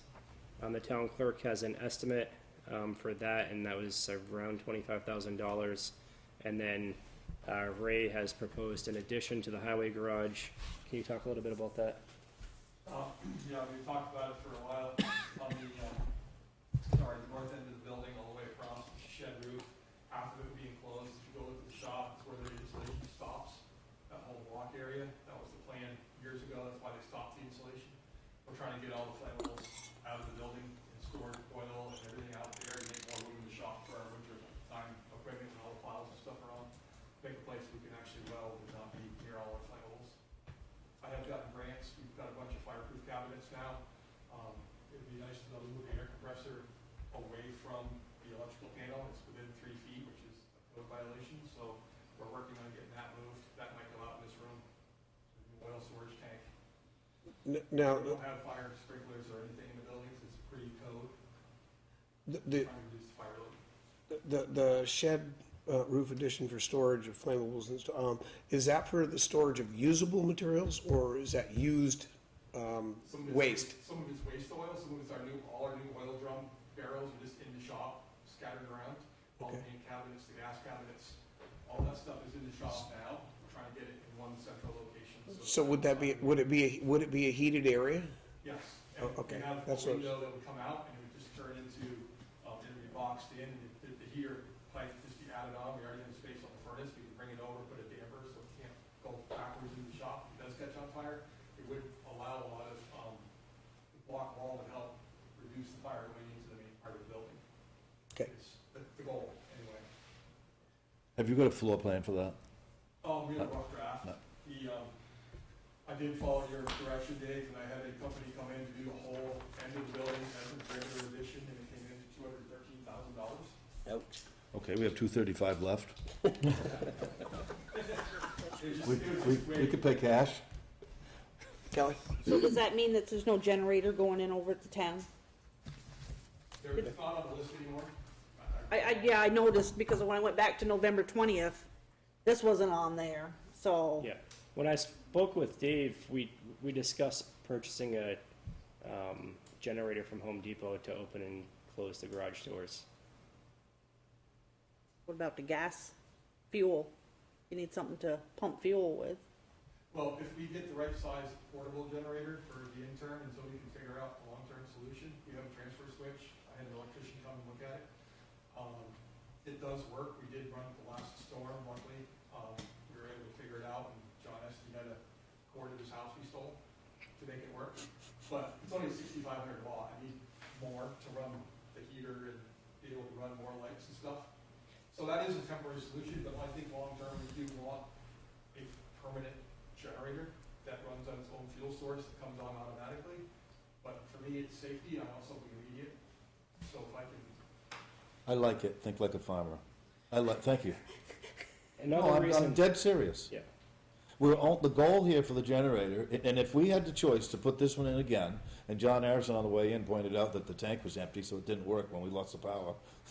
Go figure. The choice is this, so when we're buying things and spending ARPA money, would you do it again, and would you do it as a private citizen? And quite frankly, I voted yes for this one to put in Martin Hall, but the use of this building, most likely in an event that lost power, the people are gonna call in and say, I'm gonna stay home today. So. You would think that, but people still come in. But I'm just saying, it was $40,000, and do you value that as opposed to another way to spend that money? Would that be a yes or no? And so, I heard a couple of the guys that I've known for my life down at the highway say that that would really help a lot, because the machinery, remember, is inside, and when they lose power and they can't get diesel fuel. So when the events happen, like trees come down and so forth, they need to get the grader and the loader and the dump trucks out of the shop. It took 3 men and a boy to manually push the door up to get them out. You're stepping over all the wings, the plows, it's Right. dark. I'm not complaining, but it is pretty dangerous. Yep. Instead of coming in and jumping in your truck and leaving and going out to plow, it took us almost an hour just to get out of the building last Sunday when the power was out all day. So you don't wanna put a? No, I do. I said, thank you. Somebody said they bought one and now it works, and so they, Well, we have a 6,500 watt, Okay. barely, it ran the doors. okay. And it ran some lights, but it don't run the heat, the well, or anything like that. So No. if I'm gonna stick to that solution, Yeah. I need to get one that's more Yep. kilowatts. What happened to the estimates we had on that over there? Well, I was just about to mention, so when we did this building, we did receive a grant from Vermont Emergency Management that supplemented the ARPA fund, so it was a 50-50 match. And that grant will be offered again, so we should look into the VEM grant in addition to ARPA funds if we decide to put a standby generator. So I'm gonna take this opportunity to, Dave, you jump in with me here, to go back to the beginning just a little bit on ARPA. When we first got this and we started talking about it, the goal was to not invest in things that were gonna become ongoing tax burdens. Annual increased tax revenue items. Go ahead, you take it from there. The longer the better. Remember, it was the American Rescue Plan Act for afforded for, and I don't know why. Brandon, you were on the conference call with me. I know John was. I don't know why they did it this way. The state got this money handed to them by the federal government, and they determined to allocate it per person. So every person in Weathersfield got something like $312. That's where you get the $800,000. I don't know why I was on that call. So go figure. I mean, it might have made sense to give everybody a check for $312 and say, have a nice day. But so rescue from what? Well, it was from expenses that you would have spent then, remember COVID-19, that you could not do. That they gave you money to catch up. So we've tried previously to have a list, and one of the questions that I have is this the complete list of what was left that hasn't been done, or I don't know? No, this is the prioritized list, Dave. So then, I know that, I think, Brandon, you used this to leverage some more money, Yes, we did. and that was a component that we got referred to, say, try to extend the value of the 800,000. And then we had the building assessment done on all the buildings owned in town, and to try to go as far-reaching as we could. Now, for instance, the roof at the highway that has never been replaced. It was built in 1973, the first year that Wes was the highway superintendent. I called him, he said, no, they haven't done any work there. So that now we bought 20 more years of life to these things. I like the tree suggestion. I like putting more money in maybe property that the town has. I don't think it's a good idea to spend money, necessarily a lot of money on the town forest for a variety of reasons. I've had this conversation with Brandon about recreation. I am on the downhill side of my service to the town. I've served it a lot. I would like nothing better than to join hands with West Windsor. They bought the 400 acres at Mount Ascutney. It's 4 seasons. They're dumping a lot of money into that for skiing, for mountain biking, for every kind of recreation. I feel strongly about inviting or having us go over there and talk with them about that. similar, like they come over to work with us at the transfer station. I recognize right now, the way the economy is, and the way we're in the position of reevaluation, that every financial move we make is really important right now, because once this reappraisal hits, I'm not sure of what's gonna happen outside that. So I think that the 200-something thousand has to be allocated, right? So I don't think the checks have to be cut, but you have to have by December 31st? And then 2 years after that, we have to so we can, as long as it's designated by 24, we have a few years to spend the rest of it. I asked Ray about another bay on the garage. We haven't talked about it yet, but he wants an excavator. I'm not sure of that, but we do, I don't want machinery to be sitting outside.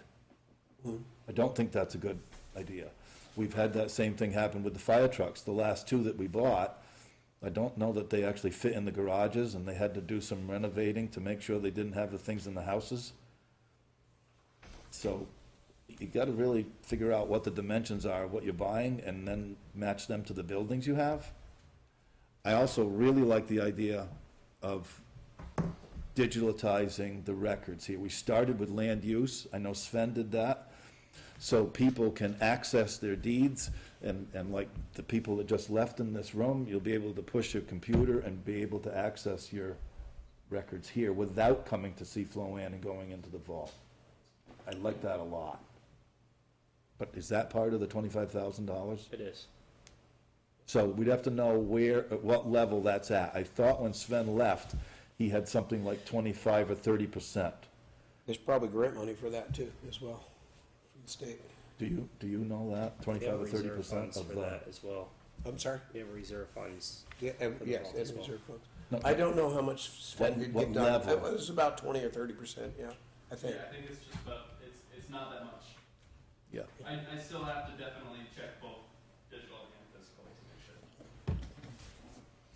Our internet and everything is improving, so I think that and people demand, like I make fun of it a lot, but just like Star Trek, beam me up Scotty. They want the information, they want it now, and so. Right. Another thing to sort of talk about is there's a lot of grants out there, so some of the stuff you're talking about, you can actually still get grants for, but you need a plan, so we need to spend our money to make a plan. And then the plan would be to use that plan to apply for grants, to get it paid for. It's just an option. Yep. And in some instances where we've done that, we've gotten some of that money back that we invested in the grants to begin with. Right, if Ryan had money given to him, they hire somebody to have a comprehensive tree plan, there's money for replanting trees, there's money to help with ash trees, there's money for shade trees and parks. You have the plan paid for, and then you use that plan to reach out and get grants every year to have the work done. There was, something was pointed out to me by Dave Fuller, and this came back when we were talking about the walkway down through Perkinsville, and the possible changes to Hoisington Field, and that is that there are some trees that are planted over there that are memorials. So make sure we know what those are, and let's not, What's not part of I think it's $15,000 for that tree thing is not a complete inventory. I think that would be useful on the properties to know how many trees, what species, which ones are memorials, if there's a story behind it to kind of preserve that in the plan. There is a map. And part of the Hoisington Field plan is to make sure we memorialize those trees and put up proper monuments so people know what the tree is for. Okay. Going forward. Good. Right now, they're not very well marked at all. The Memorial Hall improvements that are listed on here are this wall over here, this side of the building over here, just on Ray's left there. That was all mold a couple of years ago. Insurance does not cover water damage. It's a drainage issue outside where water's coming back through the foundation, and that's what that is for, is to fix that whole drainage down that side of the building, because it's going to happen again. Do you not think it was that side too? Do you think it's both or no? So I'd like the board, not right now, but to review this. Yes, I saw that. Okay. So I met Todd Hinninger down here, and he has some comments and proposals on how we can resolve that differently. Well, I don't know about that. I mean, I don't know about differently. We had, Take a it look lifted at the the- floor by a foot. Yeah. This Yeah, they had to wasn't, redo this the whole wasn't some floor. humidifier thing. It lifted this floor by a foot. We had to screw it back down, Yeah, and this they stuff saved the came right floor. up. No, we're not talking about a drop of rain. Take a look at the proposal, and let's discuss this. Okay. Again, I think he has some really good ideas here. Well, I'm not saying not, but didn't we give you the clearance to go get some estimate on what it would cost to put in curtain drains? Yeah, we So did. when I got the estimate, which is $51,000, I was given a couple of other proposals that may be better fit. Okay. Did you go to 3 contractors and so forth? I did not. I stopped here, and then we didn't bring this back up again.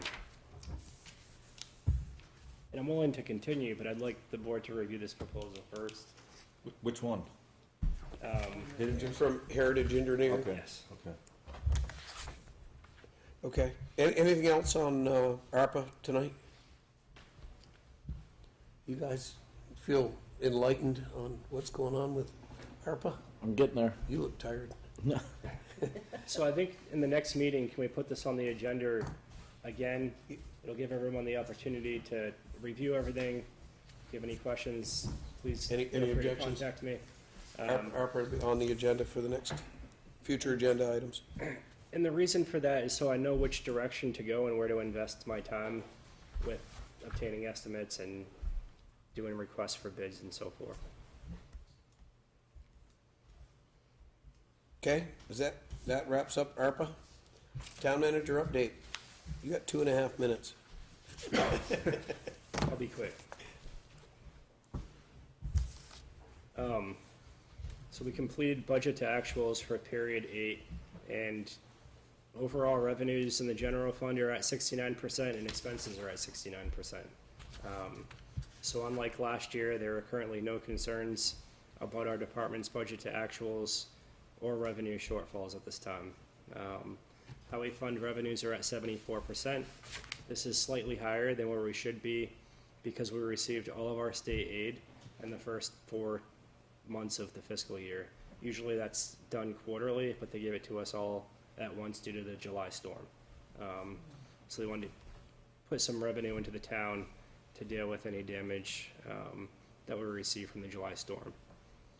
Also, we received a little bit more from the state than anticipated. That's $4,700 more than we had budgeted. Highway department expenses are at 69%. The reason we're a few percent over is because we made all of our annual debt payments between period 1 to 7. So it's not like gradually throughout the year. We made them when we reviewed cash flow, and it was a good time to make those payments. Gravel material we'll go over due to the severity of mud we're experiencing this year. And our summer mowing went a little bit over, and that was a board decision to sign with Summit Contracting. They went up a little bit on their pricing. So we're going over about $3,500 in our summer mowing. Ray and I are getting together to make projections through year end, and we'll give you an update on that, where we think we'll land at June 30th.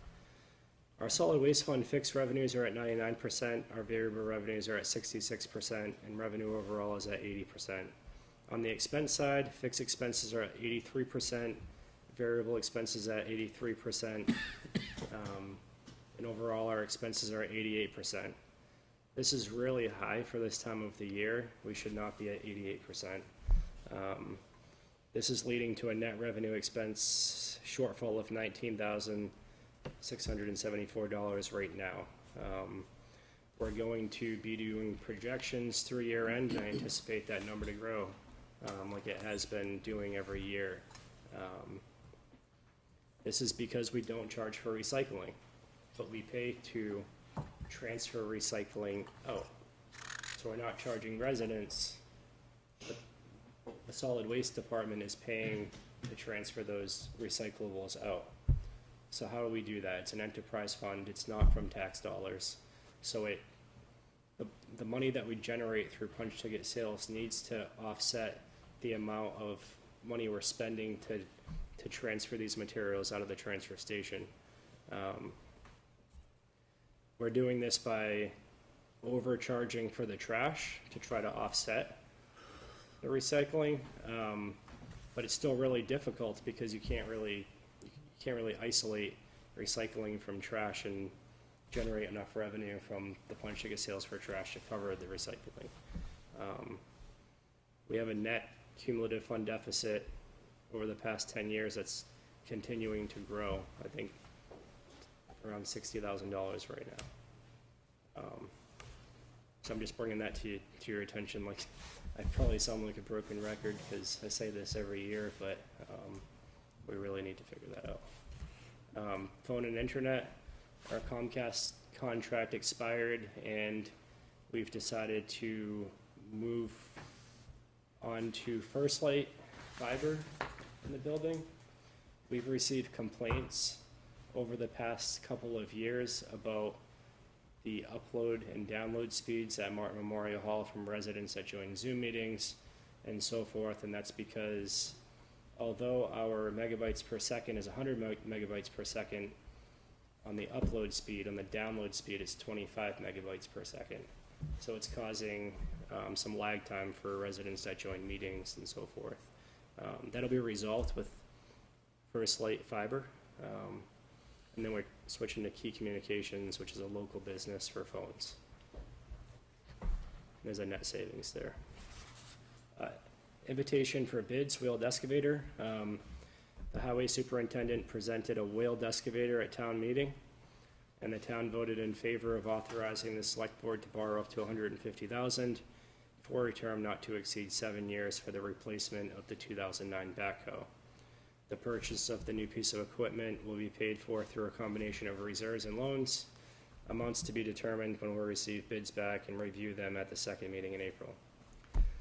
The next step is to advertise an invitation for bids and go through the bid process.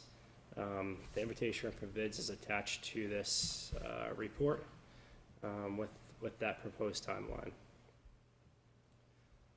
So usually, depending on the type of invitation for bid we release, if it has to do with loans and reserve funds, I asked the select board to vote to do that because I can't spend reserve funds and I can't take out loans.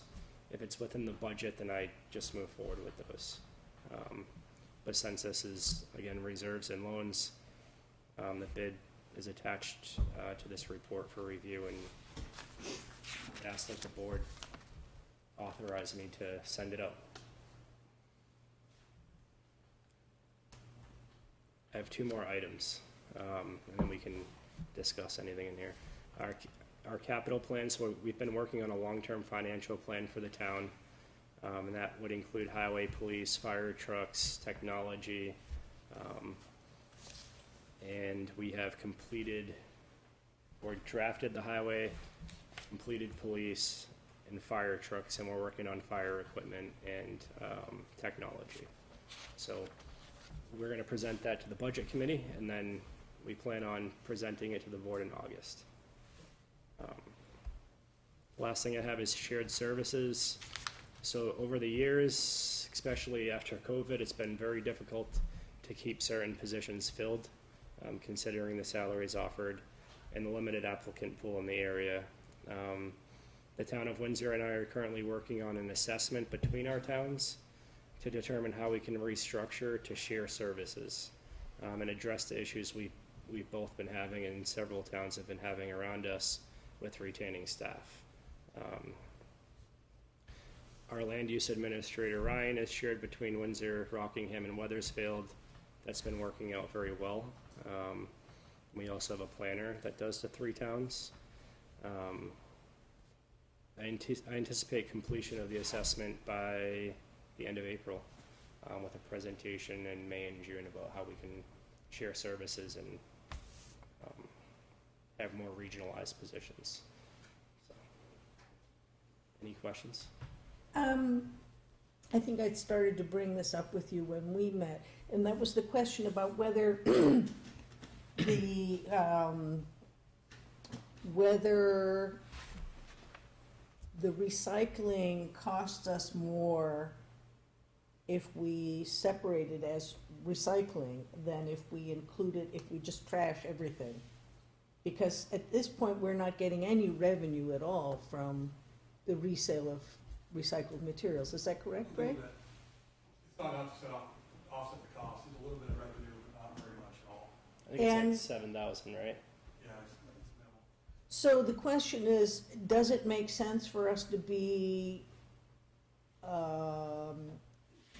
continuing to offer recycling if it's costing us that much money? I mean, it's sort of morally, it's the right thing to do, but is it in fact working? There's a whole argument, a lot of information behind this, but in a nutshell, a lot of the recycling that we have ends up turning into the trash if it's contaminated. Isn't that right, Ray? So Yeah. it's The belief in the market is once the United States starts establishing facilities again that they lost because everybody went to China. So they shut down facilities here, they sent all the recycling so they could make money off the pound by shipping it overseas. And they sorted it and they recycled it. Now they're seeing error their ways because China has stopped that market pretty much. So eventually there will be demand for cardboard and plastics. The biggest cost to us is plastics above 2. You have 1 through 7, 1 through 8. Anything above 2 is very little ability to recycle it. But the government still allows people to make it. So over in Europe, they ban those products. They only allow 1 and 2 plastics. And it's a lot better for recycling. The state's big push is to recycle more, and it's working. But the more they recycle, the less trash revenue we get. And we have to up the trash tickets to pick up for the recycling. If you start charging for recycling, people might not recycle as much, you kind of deplete. It's a catch-22. So our responsibility in this committee that's working on it is to review what's the best way to handle it, and there's a lag. So by the time you say, okay, we're gonna sort it, and you have training on sorting it, and then all of a sudden the market takes off for zero sort, and the new facility opens up. You know, it's just, you're chasing your tail. So we're trying to make the best plan for the town. Right now is a very tough time for recycling because of there's no place to get rid of it. There's a monopoly where all the landfills are. That's another cost thing for our state. Sure. Not too much longer that we probably won't have Coventry for a landfill. I mean, they're tightening it up. I think Gabe mentioned it at the last meeting. They've got leaks up there they're trying to address, and That's the only landfill that's permitted in the state. only one in the state. And every landfill within driving distance of this town is owned by one company. So if you have a subcontractor trying to go there, they control the pricing, so it's really hard. What would other sources of revenue within our transfer station be? You have metal, which we already get for revenue. We don't get anything for glass.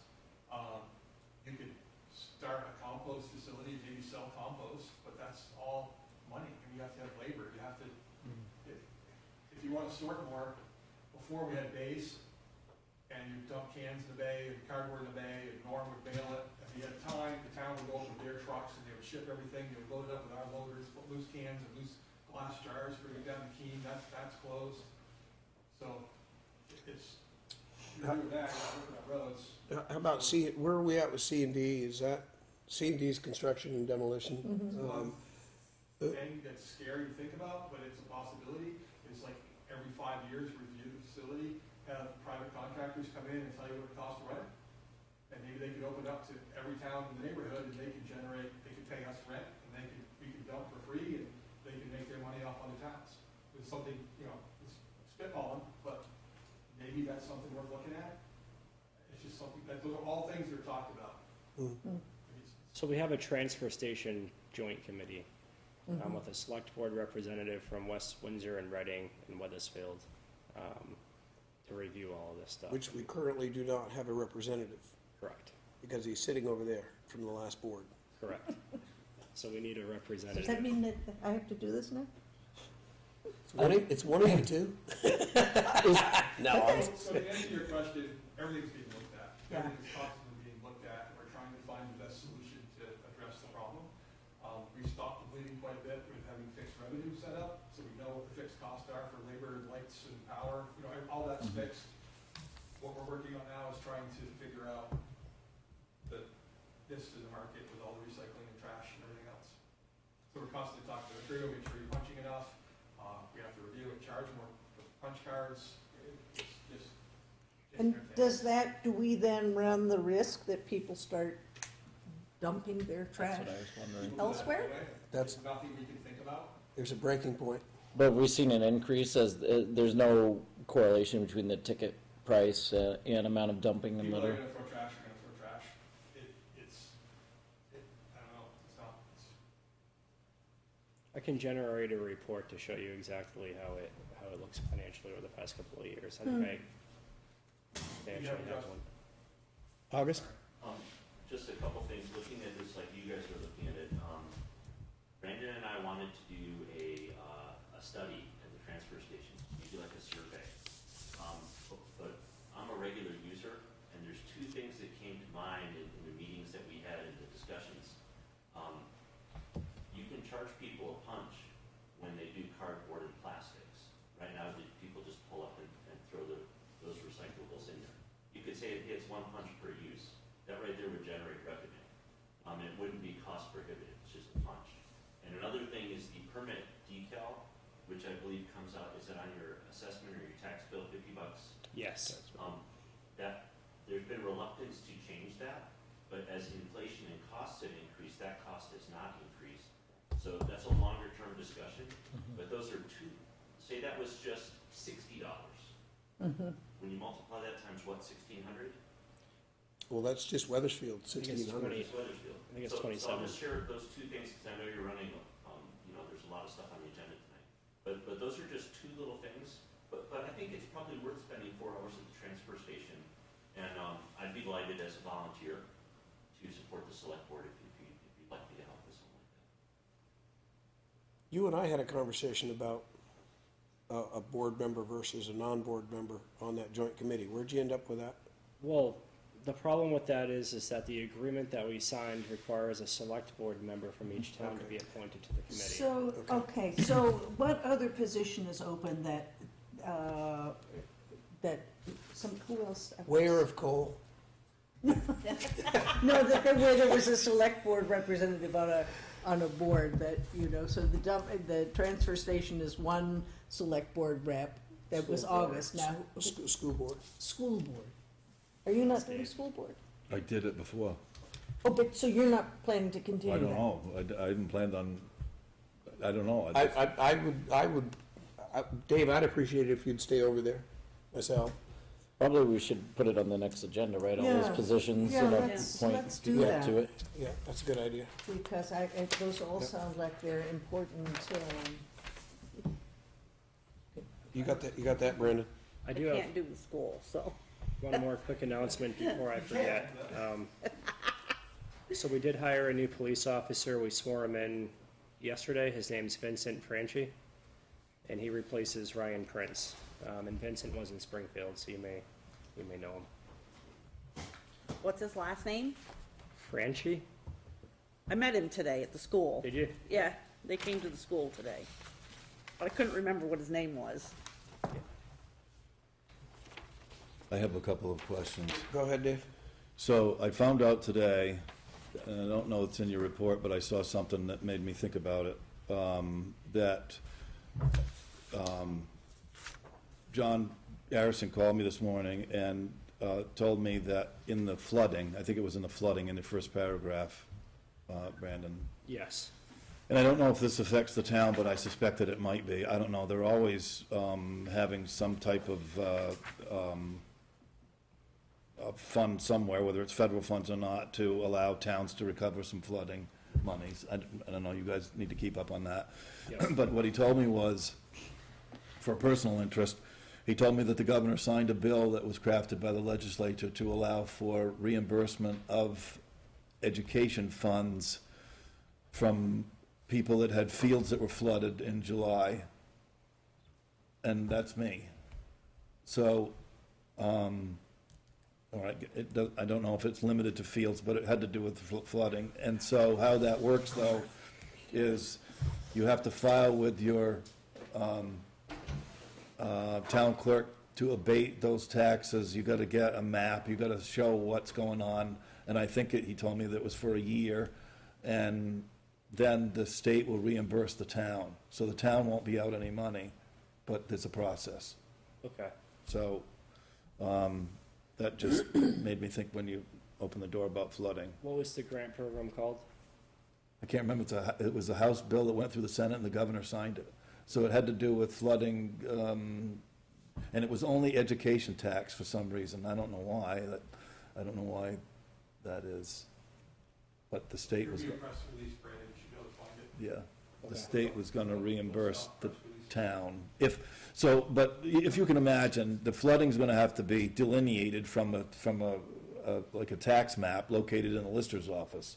So you're gonna have, it's gonna be a process, because you got elevations and things. I went through that in Irene, same thing. I went to the Board of Abatement. It didn't really amount to that much, and I made a big mistake, because I remember Steve Heyer saying, "Are you sure this only affected you 1 year?" And the answer at the time was yes, and it wasn't true. So, I don't know all the answers. Second, I'm glad you came back, Mike, because I would have held my comment until you came back. I see this invitation about wheeled excavator bids. I'm not in favor of it, because it says it's gonna be released tomorrow.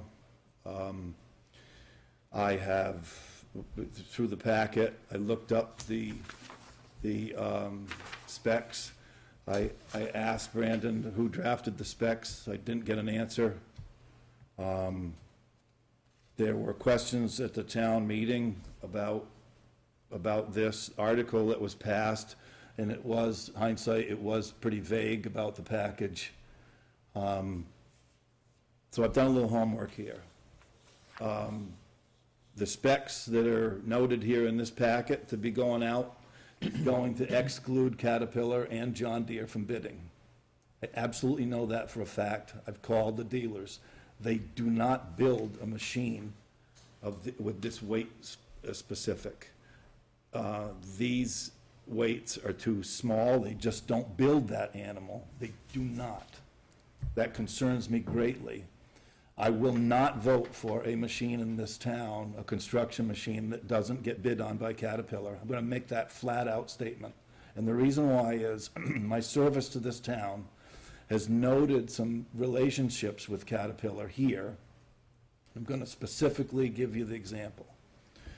Our road grader, the previous one that was purchased by us, not this one that we have, but the prior one, was out of warranty, and it was a Caterpillar. Caterpillar came to the town and said that they had determined that there was an engine problem. They fixed that engine with no cost to the town. That doesn't happen. Second, I want to talk about a personal experience that just happened to me. I own a Cat skid steer loader, 2015. There's no warranty on it. It developed an exhaust emission problem, which I called them up and I said, I want you to come fix it. Because it lowered the RPMs down to 1,400. And I get a letter in the mail in January. It says that Caterpillar has recognized I don't know what they call it, it's an exhaust valve problem, a regulator problem. They come down last month and they spent all day, their road mechanic came down, they put a new aluminum exhaust on it, they fixed the whole thing, they said, the bill is on us. That type of relationship you cannot measure. It's not gonna be found in a spec. And so, I get it that our backhoe is old, but I'm not gonna support excluding, and John Deere's in the same frame. They're two of the world's biggest producers of these machines, and when these specs are written that exclude them from bidding, it's not for me. It doesn't exclude anybody, Dave. It simply says if you can't meet the spec that I have written, that's the minimum, hit no, and put in what your weight is, put in what your size is, put in what your horsepower is. That doesn't exclude anybody. This is a baseline. It's gonna, but you don't understand how this works. Did you do the specs? I worked on the specs, yes. So, did anybody else work on the specs? I had input from other people on specs, yes. You don't wanna talk about it? It wasn't set for one machine. It was set up right, the first paragraph says if you meet the spec, check yes, if no, check no, and what you don't meet. This is a baseline spec. Well, so. If the machine weighs 35,000 pounds, you did, you read 35, it doesn't weigh 31, and that's something we assess when we get this. But this is gonna come down to money, Ray. Let's get real. The reality of it is, they can't possibly touch this with that kind of machine. It's like us going to some dealer and then they say they can't do it, and because they don't build the thing, and then you're gonna add on 25. In this case, I wouldn't be surprised whether the bid goes to 50,000 more. You're not getting the same machine. You're just not getting the same thing, for me. But that may be the desired result. If you want a specific item, well, then you're building to spec to the desired outcome, and that's just not for me. but as he said, it's a baseline, and we determine later. Well, but it directly affects the price. But you're going to have, I don't think the process eliminates somebody from bidding. I think They don't meet, did you see the spec on the weight on this? Excuse me. I think the process, I look at it as the highway superintendent's the person that runs the highway and is doing the work out there and has his people out there, and he knows what he wants out there on his roads and what he needs. And so he's created his specs to support his business, our business. That's how I look at it. If these are the specs, the companies that build what we need are the ones that are gonna bid. If somebody bids, if they, like you just said, this is a minimum spec. They put in something that's, over or under or whatever, that gets evaluated, and of course, if it does come down to money, you're right. We only have a certain amount to work with, so it's gonna have to fit in that framework. But the idea isn't to go out and buy something bigger simply because that's what somebody else wants. The maximum weight on this is not allowed to Dave, bid. I still have the floor. I'm the chair. Thank you. Oh, I get that. Well, I'll leave that alone. I mean, I don't see where it's any kind of, it's not a stopgap. He's not saying I don't want somebody to bid. This is the machine he wants. Who makes that machine is who's gonna bid. Any other comments from anybody else on the board regarding this? Well, I'm curious the process, right? My understanding is you put the bid out, right? People basically tell you their machine and how close it is and how much it would cost to provide a machine, and then we make a decision whether, knowing that it hits that mark or it doesn't, we make a decision based on your recommendation that it'll do what it wants, right? Is that my, Yes. and so my understanding of Dave's worry is it doesn't feel great to mark the no as far as if it is compliant or not? Is that what you're worried about, Dave, is that a bidder might not bid if they have to mark no on, say, 20% of it? I looked at the cap on the weight of this machine, and the cap, top end of the weight on this machine is less than either Caterpillar or John Deere can bid on. They're not gonna bid. They don't make this bid. Then they don't make the machine that the town highway superintendent wants. Then, Or if they do have something close, they can write 35,000 or 36,000 pounds, and that goes into consideration. that's not what the bid says. The It bid's, says, the first paragraph, it says, if no on any of these specs, please write no and then fill in the form and explain what it is that's different. I've said what I wanna say. I'll take it to the public if I have to. And so, right, so like, if we're not happy with anything that comes in, right? Like, it doesn't look like it'll do what you need it, then we would go back to bid, right? We would reject the bids, we would have to go back out to bid, right? Correct. Or if the prices are way off from what we have for estimations.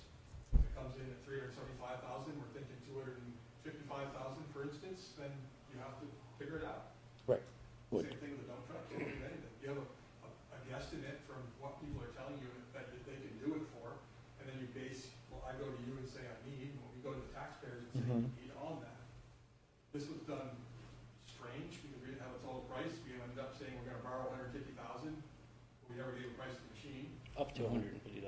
borrow up to 150,000, maybe not that much, but that's the max, and the rest has to come from reserve or from the trading value, whatever the trading value is. And I'll take that for a minute and run with that. There was a complaint at the town meeting about that, and Dave wasn't happy about that, and I agree with him.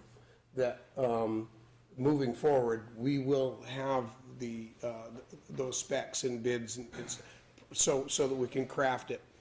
What's that? We had Oh. that changed before it went to the town. Like, the article got changed here. Oh, no, but I mean, we would actually have it finalized, so we know what machine we're buying, how much it's gonna be,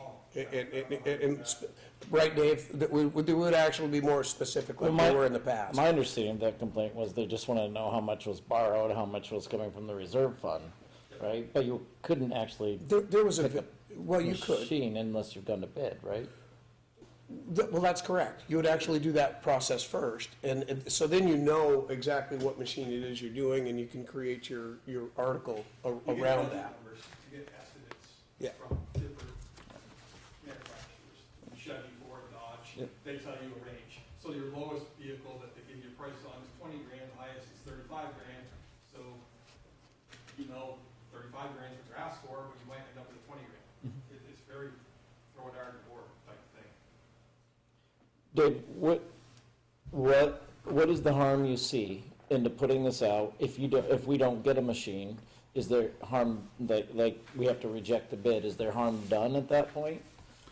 Well, I don't think people are gonna work for nothing. I think that in the bid process, I don't think you're gonna see somebody that knows they're not gonna get it to waste their time, that they can't meet the spec. That's just what I think's gonna happen. I do have a proposal that was drafted for the town of Weathersfield on November 15th of 2023 that explicitly prices a Volvo machine spec'd out. And that was the number that was used to factor some things. I have the email. So, I think I might be on the losing end of this, not be the first time, but I feel strongly that this is a 15-year purchase. I'll be really old then, and I'm not gonna be part of excluding something that I think it should be regrouped and rethought. That's what I think. And if it takes a little more than that money that was proposed, I'm in. I want to buy the right machine, but I don't think this is the way to go about it. Ray, Dave says the right machine. For you, the right machine is a certain size, for fitment in the road, for the way you work, the way you want to work, correct? I have an ideal size that I'm looking at. In general, Right. yeah. I mean, there's some manufacturers that make a wheeled excavator that are really big, and they take up the entire road. There's some that are really small that are strong enough for what I want to do, and there's some that are right in the middle, and I'm aiming for right in the middle. And again, if it's not right in the middle, then it's not gonna match the numbers that we've been authorized by the town to buy. The bigger the machine, the prices are gonna go way up. There's a JCB hybrid egg, I looked at those, and they're really small. And yes, they're cool and they take up less space, but I just didn't see it was heavy enough. There's John Deere's and Cats, and they're a lot bigger, they're trying to scale theirs down. The wheeled excavators are coming into the market, they're more and more popular. I've looked at several that are in towns, and I've heard their complaints, and I've heard their pros and cons, and I made an assessment based on my needs. Our needs in our town, we have a lot of ditching to do, and the backhoe is not the replacement I'm looking for. A track excavator will not work without a lot of expense and having specialized licenses to haul the thing around on a trailer. I settled on a wheel excavator, and I'm not trying to exclude anybody. I've had the Cat grader, has been awesome. I understand when we put that out to bid, there was a lot of frustration that we actually put it out to bid. But we need to put things out to bid when it comes up. If we have a lease program, right now we're in a lease program with this machine, and we have the option, the grader, we have an option at 5, 6, and 7 years to find out what's best for us as a town to replace it and not put it out to bid. And sign a new lease possibly. That was talked about 5 years, this is our 5th year, so 4.5 years ago. That's great. If Cat and Deere come up with a machine that's more to our size. Maybe this machine isn't big enough, maybe it's too big. We'll find out when we get it, and run it for 15 years, and we go to replace it, just like the backhoe. When we bought that, we didn't know what size to get. We didn't know if it would meet our needs. Some things it did, some things it didn't, so we're evolving. I don't know, I'm just going by my opinion and the cost, and the tax need. The taxes are gonna be high. If we pay more, we're gonna be paying more. And the other part that you've included in here, something we've looked at quite a bit, is what the warranties are and service contracts as well. And serviceability. I want to make sure, we don't get something, maybe Texas, that we have to bring to Texas to get service. Yeah. That's why it's in the bid, how close is the service? I think Volvo and Caterpillar are both located in approximately the same area, aren't they? In the state? The service center in this state, I think they're John Deere's in Springfield. Yeah, they're close. Volvo's near Williston area, and Cat is in Milton, which is next to there. Yeah. I don't know of any case. JCB, I think the closest one is somewhere in New York. Brandon, can you give us a brief overview of the bid process? Yes. So first we write an invitation for bids, and we develop a timeline. We'll go over this. There's different kinds of bids too. You have requests for proposals, invitation for bids, and request for bids. This is an invitation for bid, correct? Yes. Request for proposal is generally geared to construction projects. So we set a question period, and we cut off the question period to allow us to assemble a document that enters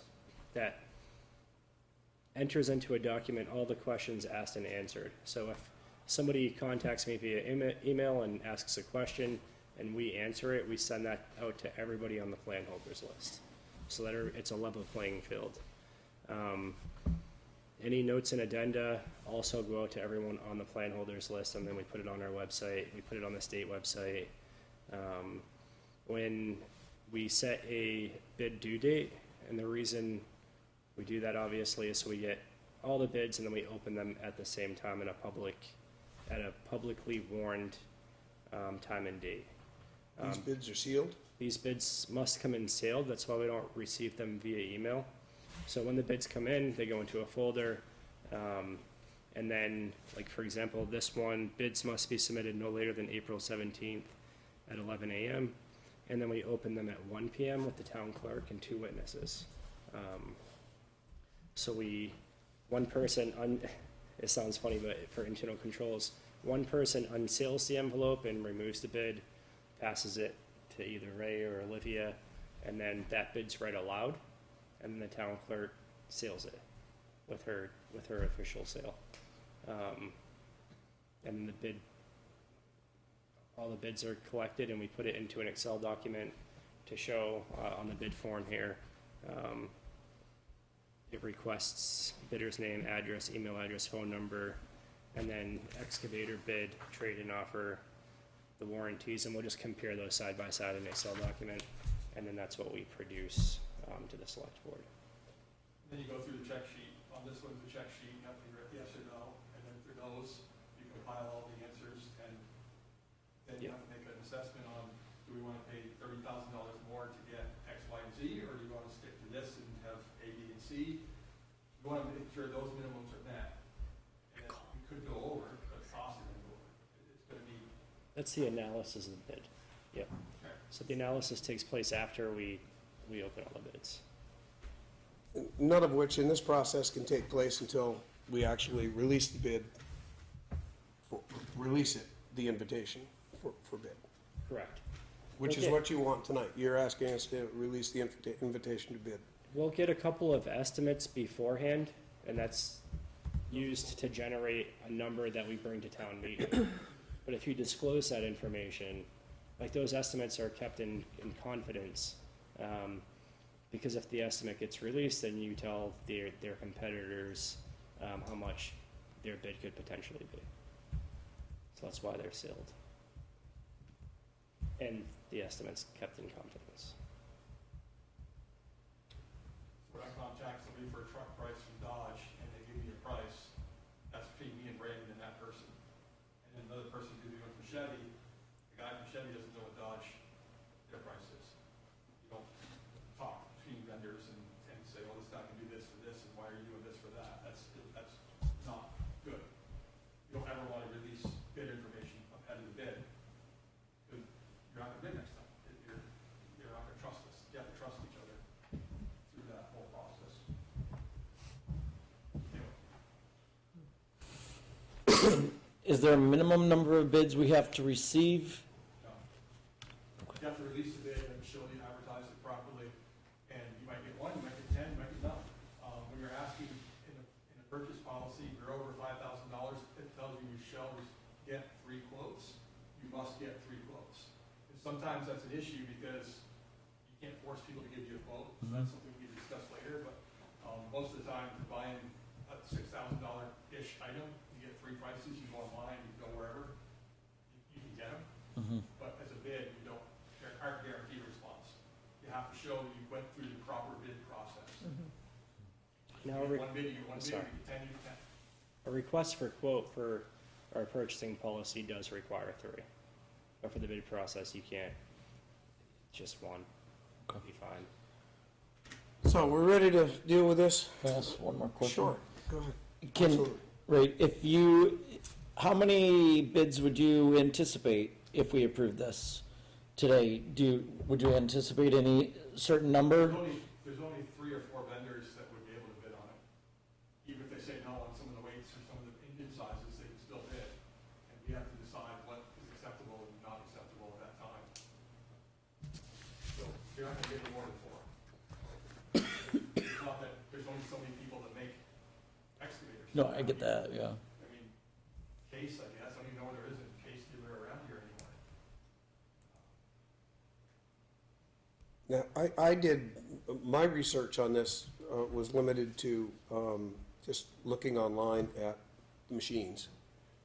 And I contacted Dwight Jarvis, who I think most of us know as a local contractor, and asked him about it. Basically, just explain to me, what good is this thing? Talk to me about a wheeled excavator.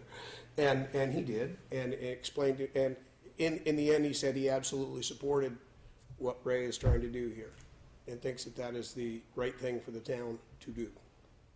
That is not coming from me, that's coming from, Dwight, I'm putting words in your mouth if you're out there, no, I'm not putting words in your mouth, you said it. You supported this, so. Dwight also has all Caterpillar machinery.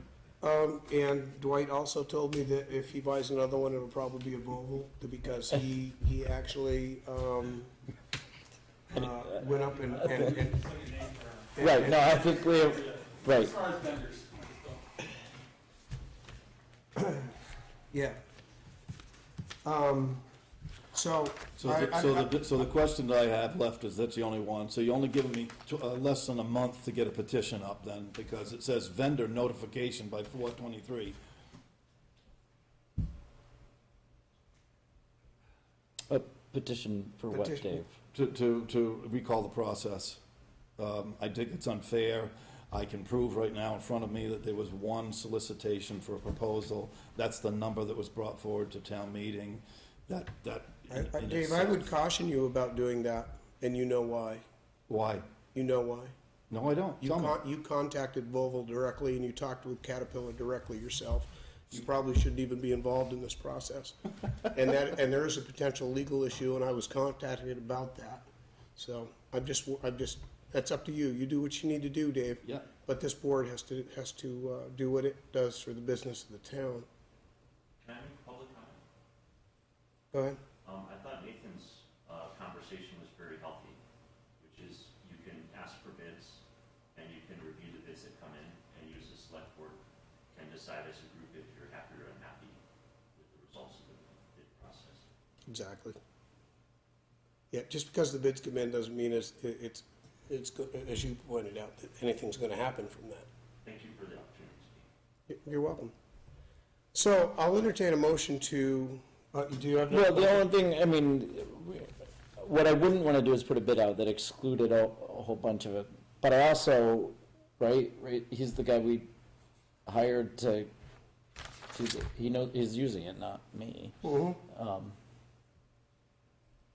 That's, If it doesn't meet spec, they hit no, and they explain why. Yep. And we have to decide if we wanna go bigger, go smaller, what's acceptable. I know the target area, for the size and everything. Somebody could come in and say there's 3,000 pounds more, and it's $10,000 more, and it's acceptable. It fits within the price range that we have for what we have for reserves and the ability to buy. We don't know. So I'm gonna ask for a motion to release the invitation to bid for the wheeled excavator. Do I hear that motion? I'll make that motion. Do I hear a second? I'll second the motion. Any further discussion on the motion? Motion is to release the invitation to bid on the wheeled excavator. As printed in the town packet for us to look at, correct? I will, as printed in, is that what, yes? Yes. As printed, the motion is to release the invitation for bid for the wheeled excavator as printed in the 318 select board. 318 select board packet. Thank you. Attachment A. Any further discussion on the motion? Hearing none. All in favor of the motion signify by saying aye. Aye. Aye. All opposed? No. I believe it's 4, Kelly, you were aye? It is 4-1. Motion carries. Thank you all.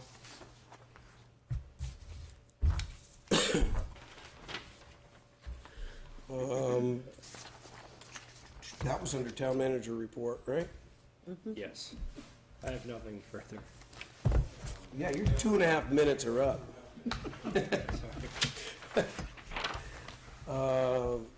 Future agenda items, I think we go to, is we're actually back to the regular 12 now. Future agenda items, I had the ARPA discussion that you wanted to carry over. We have the hearing. Yes. No, we don't have the hearing. It's future, but it's not the next one. You're all set with the future agenda item? I think I have a request based on today's experience that if we are gonna have a hearing where we're gonna have people sharing things, we need a way of, A, showing the people on there what we're talking about, and so that we're all looking at the same thing, right? Because that was wildly uncomfortable for me, right? To have people looking at things that nobody knew what they were looking at. Yeah. So I would just suggest is, right, a solution, right? Because I assume that happens based on my one experience. It does. Yeah, so that's a discussion item, Brandon. It will be on next agenda, or if you need more time to prepare for that, within the next couple of meetings. That okay? I don't know if it needs to be an agenda item. I think what he's asking for is just that we all, if you receive a map, then I go up and copy it, and we all look at it at the same time. Yeah, but would we be able to put it up? He's also. Well, I mean, that's the other, I mean, if we're gonna run a hybrid meeting, I think it's important that it's a hybrid meeting. That's. Yep, absolutely. So we could scan it in, and then she could share a screen with anybody on Zoom. So you can take care of all that? Yeah. Okay, right. If I may add to that, it was hard for me having one person show you on a diagram with your finger what they thought was the right thing. Somebody else, they don't even know what he's talking about. So it's hard. That's all right, I'm still confused, so. I was the one with the drawings, and I'm still confused. Yeah. Okay. It just needs, we just need a way to be able to, everybody see what we're doing at once. Yeah. No, that's well received. I got something here that have we overlooked this that was given to us a couple meetings ago? What have you got? The Cal? thing from, about Meadow Lane? Who is it from? Is that Melody Lane? Yeah, Meadow Lane. Meadow? this says Meadow Lane. From, Anton and Robinson. Do you know about this one? Maintenance portion of the eastern part of Meadow Lane. and designated it a Class 3 road. This was sitting here a couple weeks ago, Right? I've had. January 10th. I had a talk with a resident out there, and I explained to him that there's 0.2 of a mile that's town maintained. And he believes that his side of the road should be town maintained as well. On the other end, somehow it got named Meadow Lane for like a whole loop. Yeah. And I told him to write a letter to the board, and that's the last I heard of it. That was October. Well, this is January 10th. Is that our letter? It's a letter we got, yeah. I haven't seen that. I didn't get that. I didn't get that either. It was sitting here on the table one night when I came in for a meeting. Everyone had one. Could I take a I copy took of mine that? home with me. Maybe I did get it. I'll give it back to you. Yeah, I instructed the guy, if the gentleman, if he wanted to talk to the board, to write to Brandon or the board or Ryan, and that's the last. Well, he I heard. did. Okay. I just want to make sure it doesn't fall through the loophole somewhere and then we Well, he, get in trouble again, you know? Thank you for that, Kelly. It wasn't the official road map for the town, and I think when his road got named, somebody came out, looked at that map, the zoning map, and said, oh, that's Meadow Lane, and gave him a number. And it's not the legal road map. Yeah. That map's gone, and now it's the legal road map. I'm gonna scan this in and I'll send it to everyone Yeah. via email. That's fine. Okay. Are we still on future agenda items? We are. The appointments of select board representatives to the school and the transfer station. Yep, yeah, and I have that as well.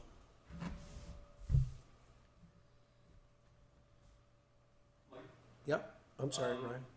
I don't know where it sits now with the energy section for the town plan, that I think it was sent to the select board before January, I think. Yeah, we have to watch that, because you have to set that date within 120 days of the planning commission hearing, I think. So we'll need to, yeah, okay. You got that, Brendan? I do. Thank you, sir. Anything else on future agenda? Appointments. Oh, was somebody? No, I was just asking a sort of a question. If I think of something Yeah. between now and, do I just bring that up like at the next meeting and say? Call Brendan if you want. Okay, no, I'm just asking how these things work. We work together on the agenda. Okay, Um, perfect. the agenda is typically mine, but, it's his. But in general, I try to look at it as far as how much time are we gonna spend here? Sure. That kind of thing. Yep. And what do we have on it? But, yeah, I don't know that I've ever rejected an agenda request. Maybe for a week, but they always show up. Appointments. Let's do these individually and try to get through them quickly, but at the same time, I don't want to rush like I did the last time. That seemed confusing. You had a date. I'm sorry? I said it's because you had a date. You wanted to get home. I did? I had a date? So, appointments. I'm going down through the list. I'm only gonna stop where there are, names listed, and we'll do them one at a time. If the board so chooses. You wanna do it that way, or you want? Yeah. Do we not have an animal control officer now?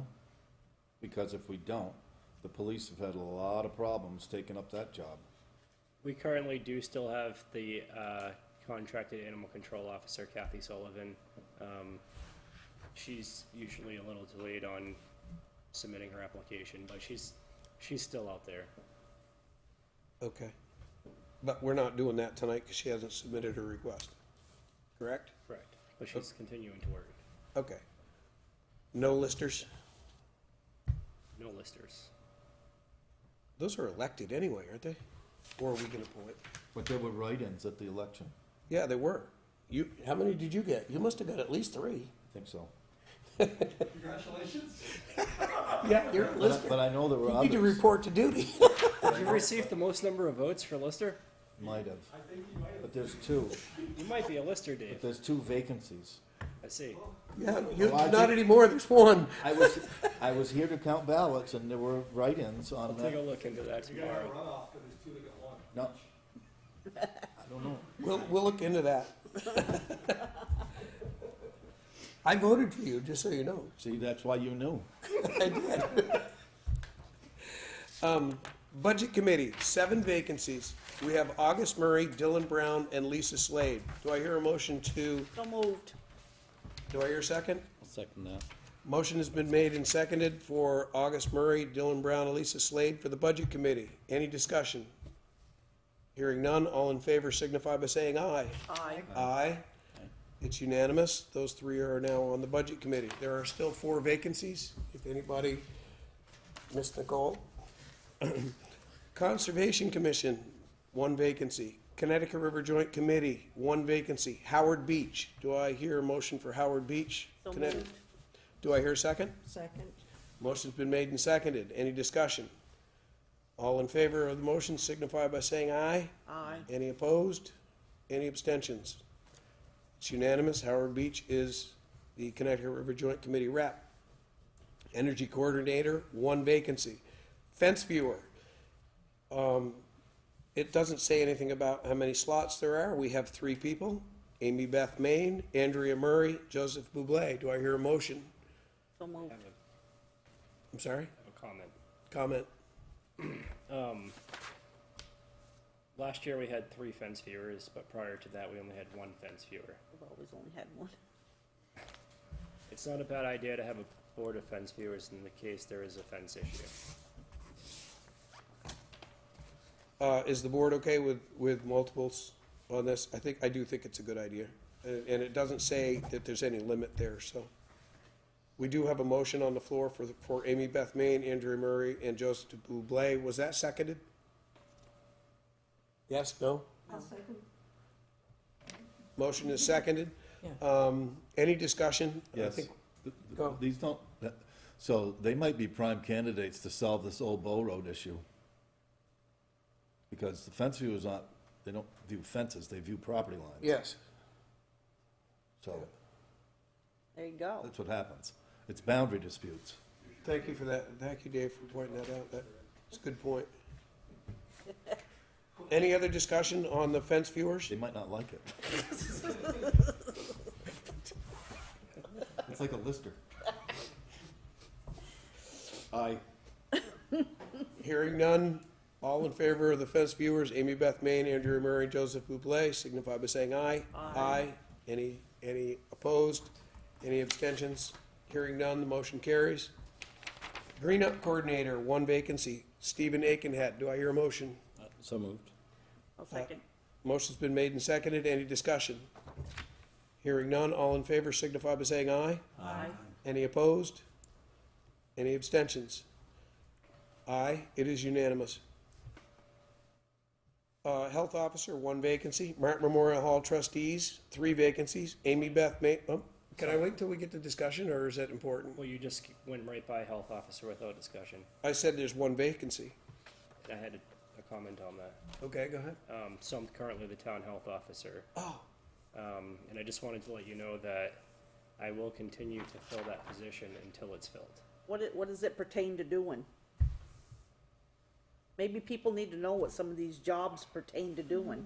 I sent out a massive email about the health officer position and the health officer manual. Ryan's the deputy health officer, and we deal with septic issues. So, Septic issues? That's it? that's not it, but that's the majority of our complaints. A large portion of it too is related to rental housing. Anyone who rents is subject to the rental housing code, and so they need the health officer is the one who kind of is the first contact for issues they have. So we do like inspections of the property to make sure that. Or somebody complains that you have trash outside your house, you're not going to dump, it stinks or whatever, they call the health officer. got rats. No, I don't have those. Dave? I have a comment. So Brandon, I'm gonna help you the most I could help you tonight.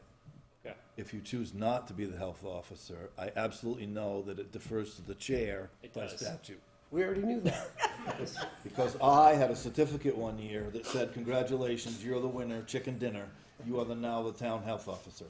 And I'll just say, I've been There you go, make him up a little certificate. And then they'll turn around and appoint his So you could just step down tomorrow morning. I've been the health officer, I'm going on my 5th year.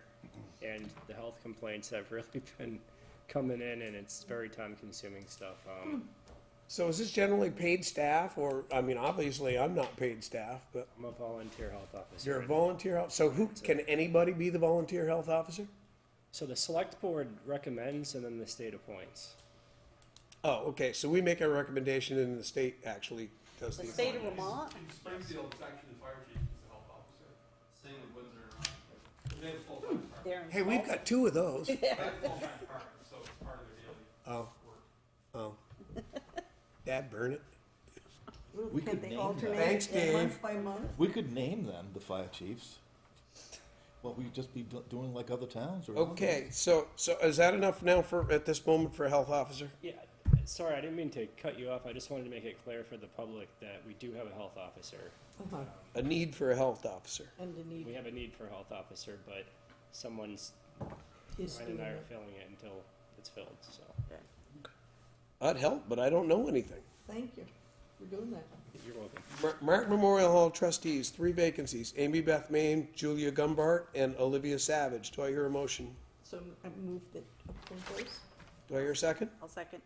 Motion's made and seconded. Any discussion on the motion?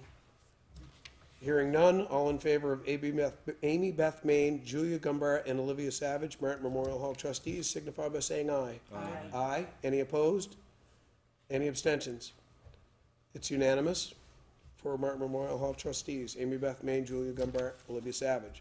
Mount Escutney Regional Commission, 1 vacancy, Peter Daniels. Do I hear the motion? So move, whoever. I'll second. Motion's been made and seconded for Peter Daniels.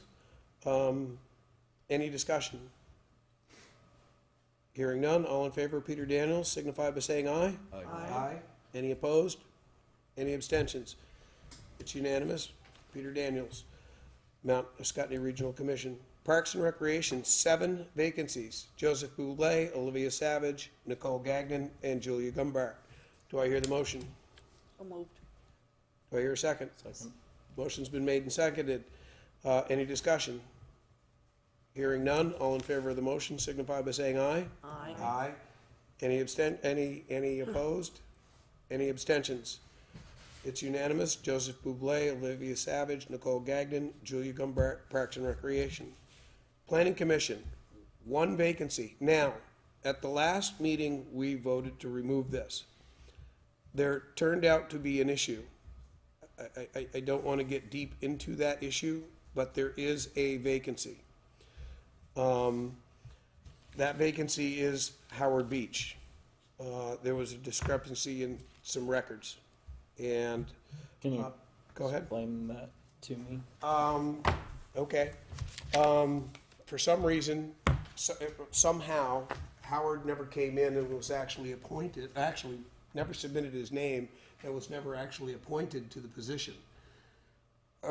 My speculation, because he took the oath, is that he came in to take the oath for 2 other positions. He's on the Connecticut River Joint Commission and he's on the Conservation Commission, and I think perhaps he came in, he doesn't remember, because we talked to him about it, that he perhaps came in and he took the oath for all 3 offices, because there is a record of him taking the oath, but there's no record of him ever being appointed beyond the first year. He was originally in 2018, it was supposed to be, the term was supposed to end in 2021, and Brandon and I looked and looked and looked.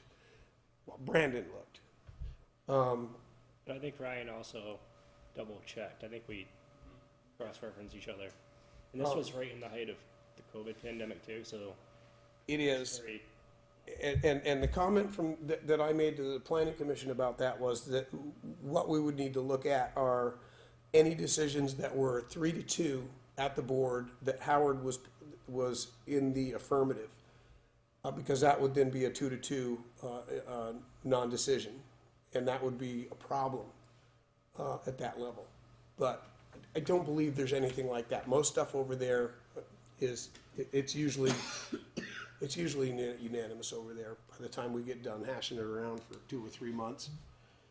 So the belief is we have 1 vacancy, 3 people, though I see August his name here, but I don't see it in the packet that we were given. I don't know where, I submitted it a while ago, so I think it was at the last board, but I Okay. didn't see it in the packet for this board. I saw it in the last one, I think.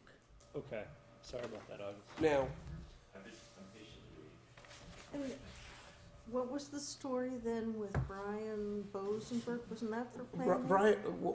Brian But Bosenberg, his term he, hadn't expired. it has, so- doesn't expire till next year. That's right. He was appointed just recently, and over there, when you're appointed, it's to complete the term. And those are 4-year terms. They're just staggered.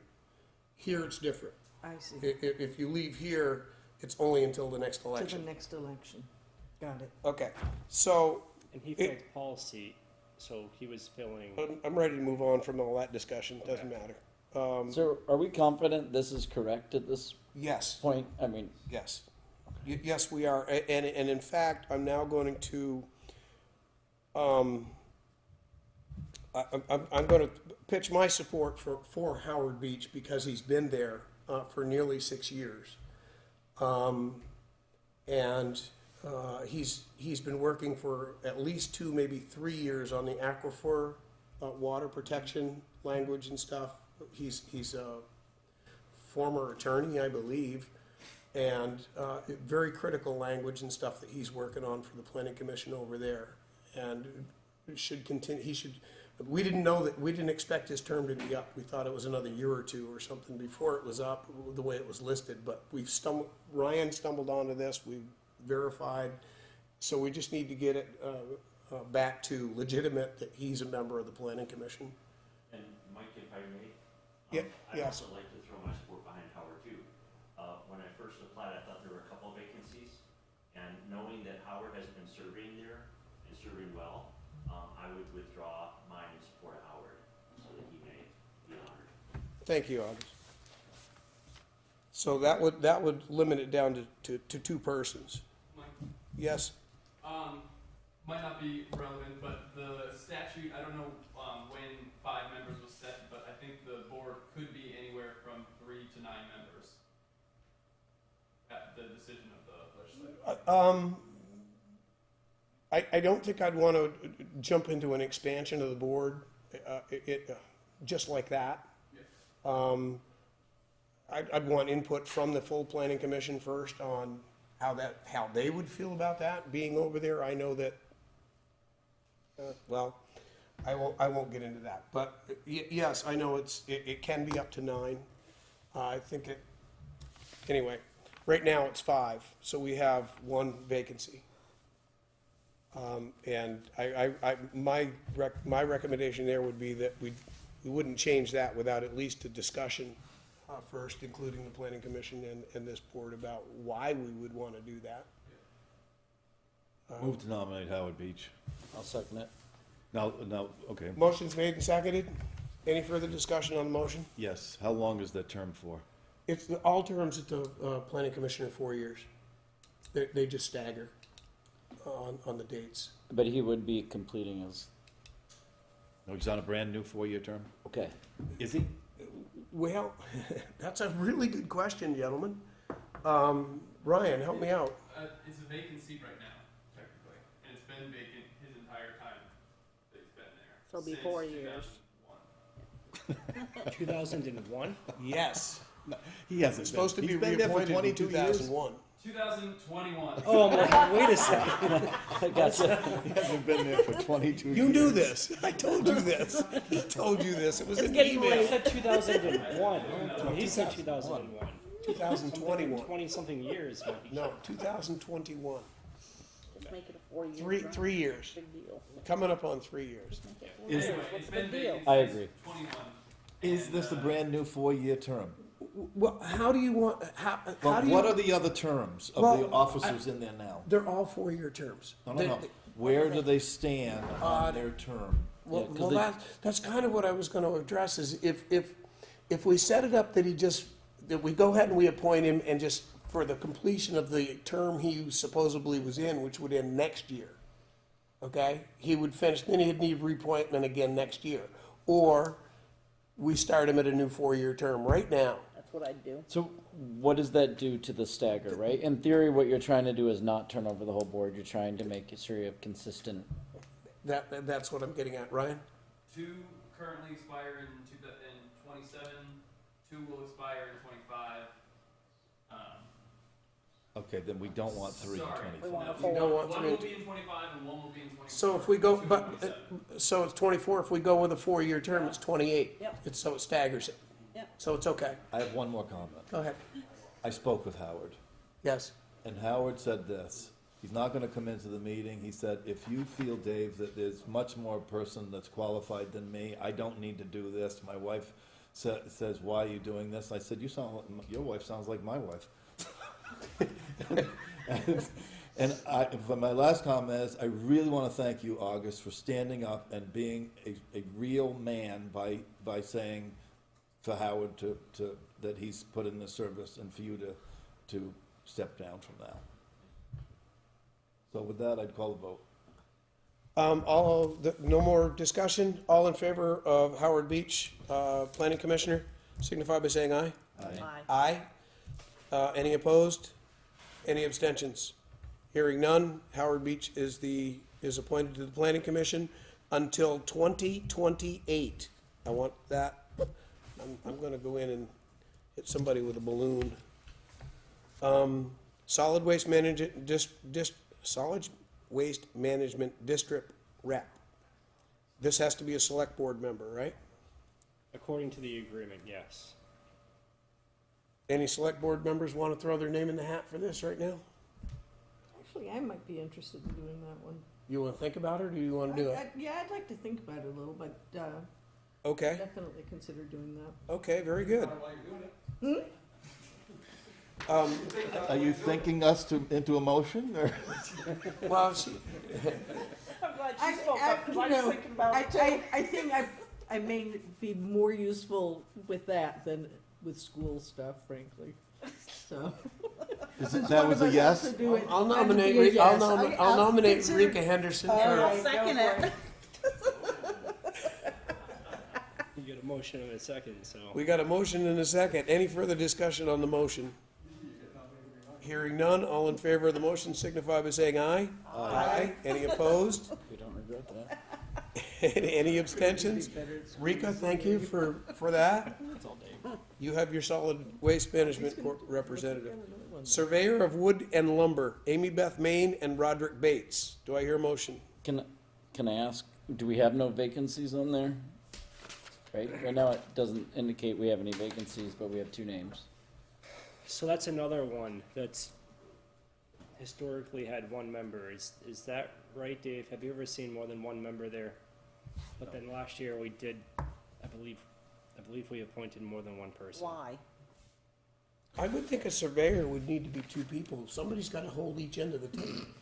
I'm not exactly sure of the definitions of these, though, really. I mean, I know they sound silly, like. They all have a statute. Like the weigher of coal, I think also deals with like maybe cords of wood or something. So it has to do back in the old days about different things.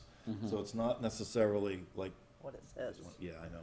So the survey of wood and lumber is a historic position that used to measure wood and bark to ensure that a full cord was being delivered upon a sale. We still appoint the position for historical purposes. Huh. Get a cord of wood, you can get 3 quarts of cord and call it, they come measure it. Usually that's called Facebook right now. If you deliver like less than a cord, you will never sell wood again.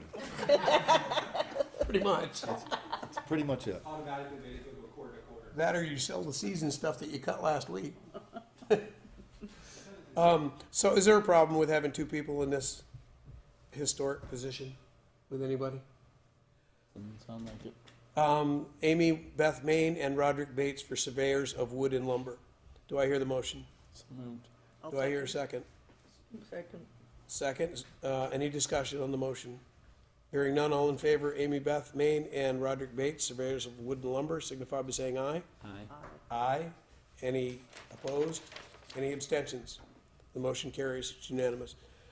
Transportation Advisory Committee, 1 vacancy. What is that? So this is another one of those positions that I've been doing for the past 4 or so years that I'll continue doing. until somebody else. What puts is their it? name in. You attend Transportation Advisory Committee meetings, to discuss all of the transportation planning in this region. The airport, so if you're on the advisory committee, then you attend the airport commission meetings, over in Springfield. It's, Right now, there's a grant to do a highway safety program plan for the whole region, and I'm on the steering committee for that, and then it goes to him as a TAC person, TAC advisor, and they have to approve it, and then it goes to the state to be finalized. and it's one of the positions I haven't had much time for, so I'll talk to you about it later. okay. Well, I'll think about it. Yep. Tree warden, one vacancy, Ryan Gumbart. So moved. Second. Motion's been made and seconded. Any discussion on the motion? All in favor of the motion signify by saying aye. Aye. Aye. Any opposed? Any abstentions? It is unanimous. Tree warden, Ryan Gumbart. Veterans Memorial Committee, 7 vacancies, DeForest Bierce, Dylan Brown, and Patience Bierce. So moved. I hear the motion. Do I hear a second? Second. Motion's been made and seconded. Any discussion? All those in favor of DeForest Bierce, Dylan Brown, and Patience Bierce as Veterans Memorial Committee signify by saying aye. Aye. Aye. Any opposed? Any abstentions? Motion carries. It's unanimous. Weir of Coal, Amy Beth Main, John Arison, Roderick Bates. Mike, this is another one of the positions that have historically had one person in the position. The weigher of coal is another historic position who, when asked, would weigh the coal being delivered to make sure the amount was what was agreed upon. The weigher would be paid by the requesting party. We continue to appoint this position for historic purposes. Move for John Arison. I'll second. You don't want a multiple? Oh, he's done it. He's done it before, and he's not here. But didn't And I we know have the 3 other last 2 are year? not here, but they've already got some up above. Yes, we had 3 weighers of coal last year as well. So do you want just John Harrison, or you want to Give do us all 2. 3? Amy Beth Main, John Harrison, Roderick Bates. We had 3 last year. Wait a second, it may have been 2. Just give me a second. I don't know that anybody's got any coal, do they? I'm gonna say, who has coal Shovel it anyway? all back up Probably to would. weigh it and then I think 2 or 3. It's All one. for free.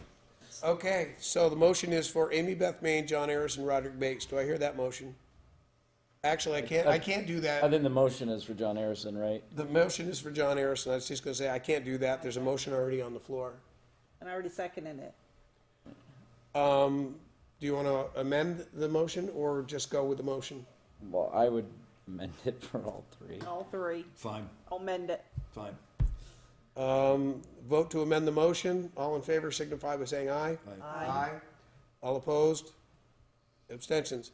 The motion is amended to name Amy Beth Main, John Harrison, Roderick Bates, weigher of coal. Any further discussion?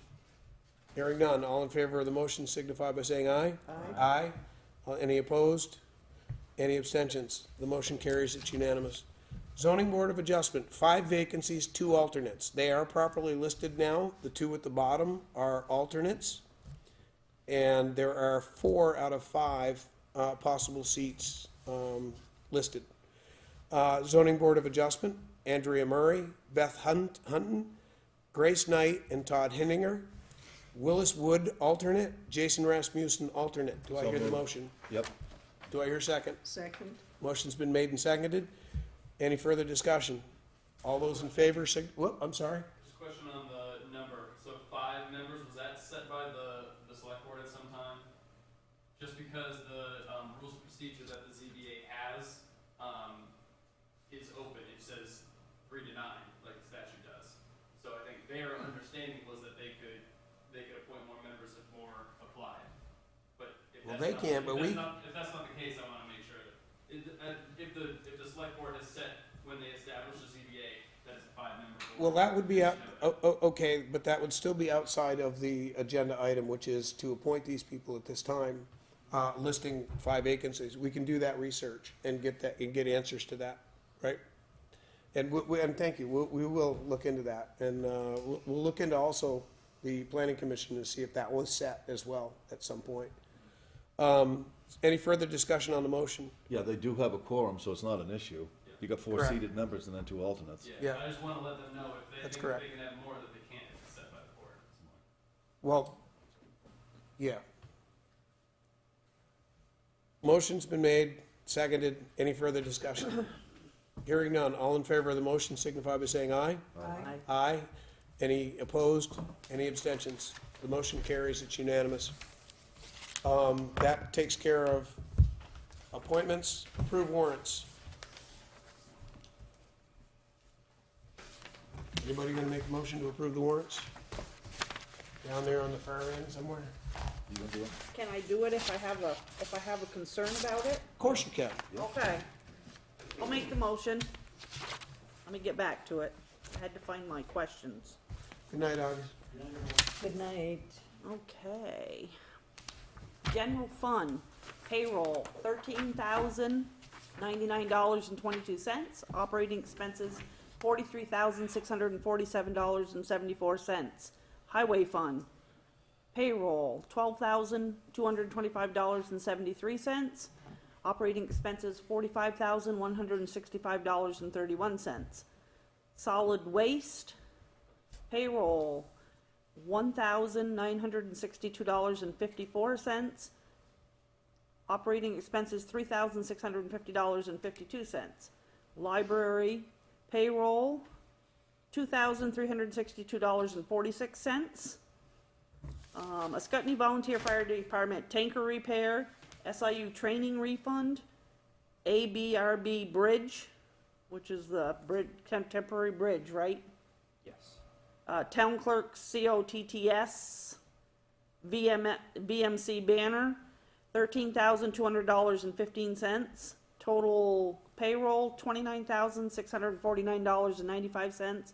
Total operating expenses, $105,663.71. Do I hear a second? Yes. Motion's been made and seconded. Any discussion on the warrants? Go ahead, Kelly. I do. What is on the reserve ones?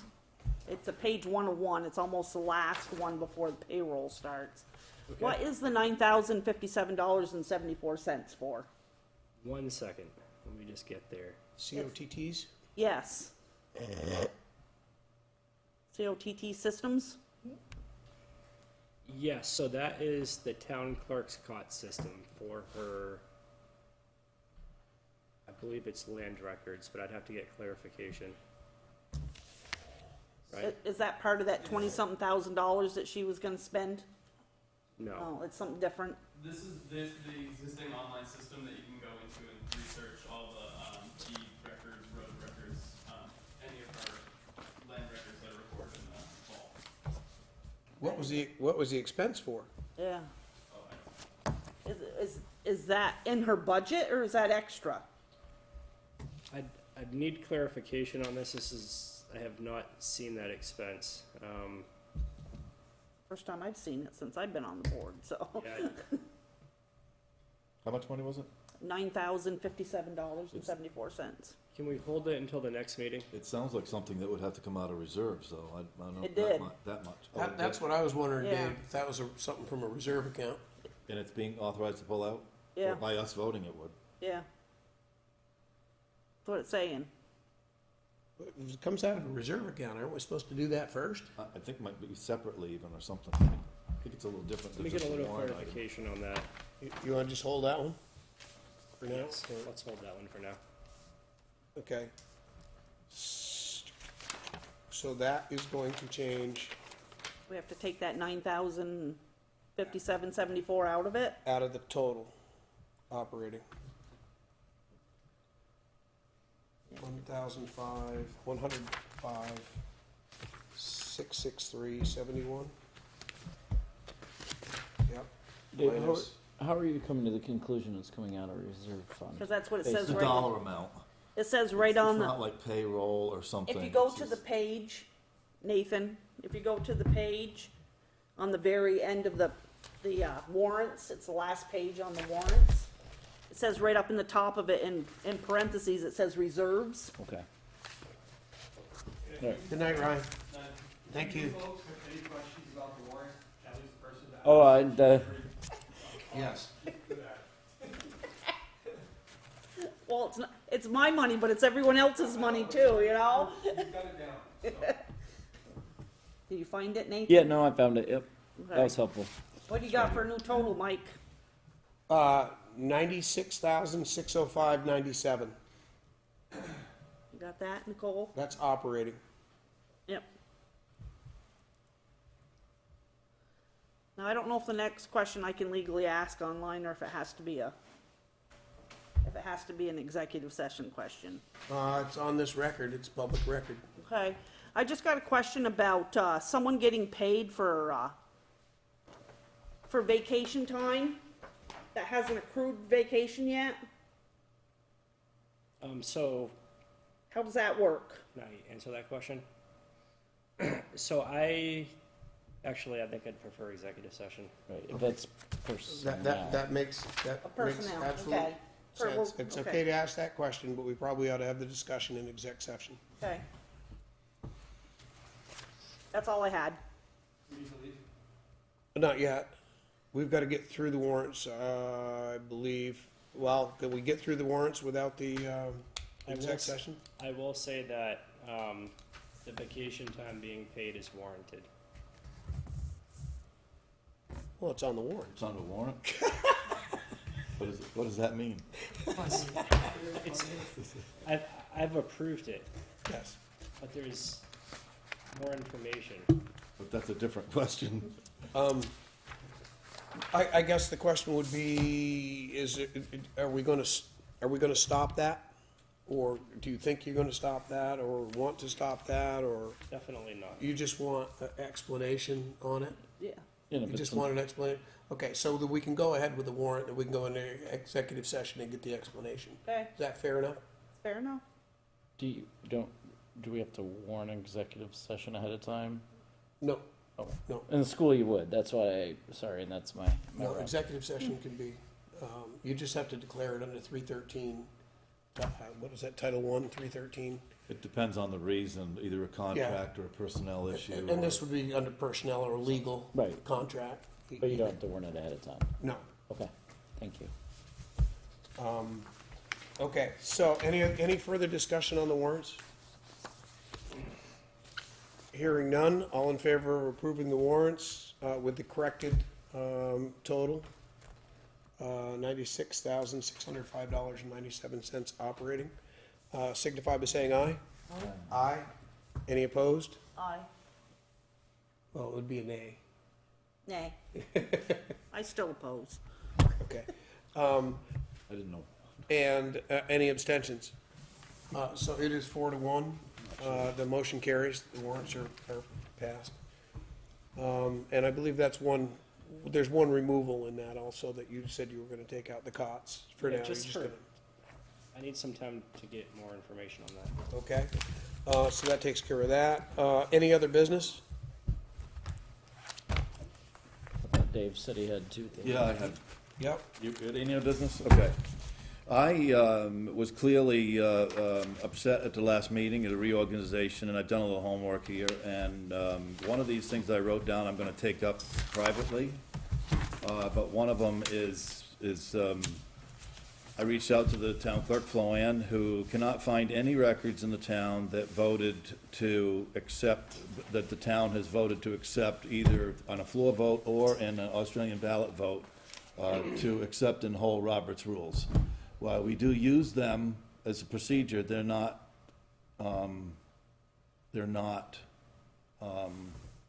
used in totality. So she went back to 2000, which is 24 years ago, and can't find any record of any such thing. So I don't think it was a good idea that the town manager, and I've watched the Springfield SAPA TV tape, which we're on now, of their reorganization meeting, and their town clerk opened the meeting and swore in 2 of the new members there, and then they adopted a chair and the officers, and then the first order of business, ironically enough, was to have the chair, which he did, ask for a motion to accept Robert's rules as the procedural thing of all the boards in the town, with this exception, which is a little odd, but just about, you can go look at it yourselves, that the chair from time to time may have the ability to make a motion or a second. Now, historically speaking, most votes, you don't need to do that, because it's not split votes at all. But that's, when this meeting opened on the 7th, historically, through all the town managers, I don't know how many there have been, 10 or 12, the manager has opened the meeting, and then it's kind of gone on from there. So that's what I found out about that.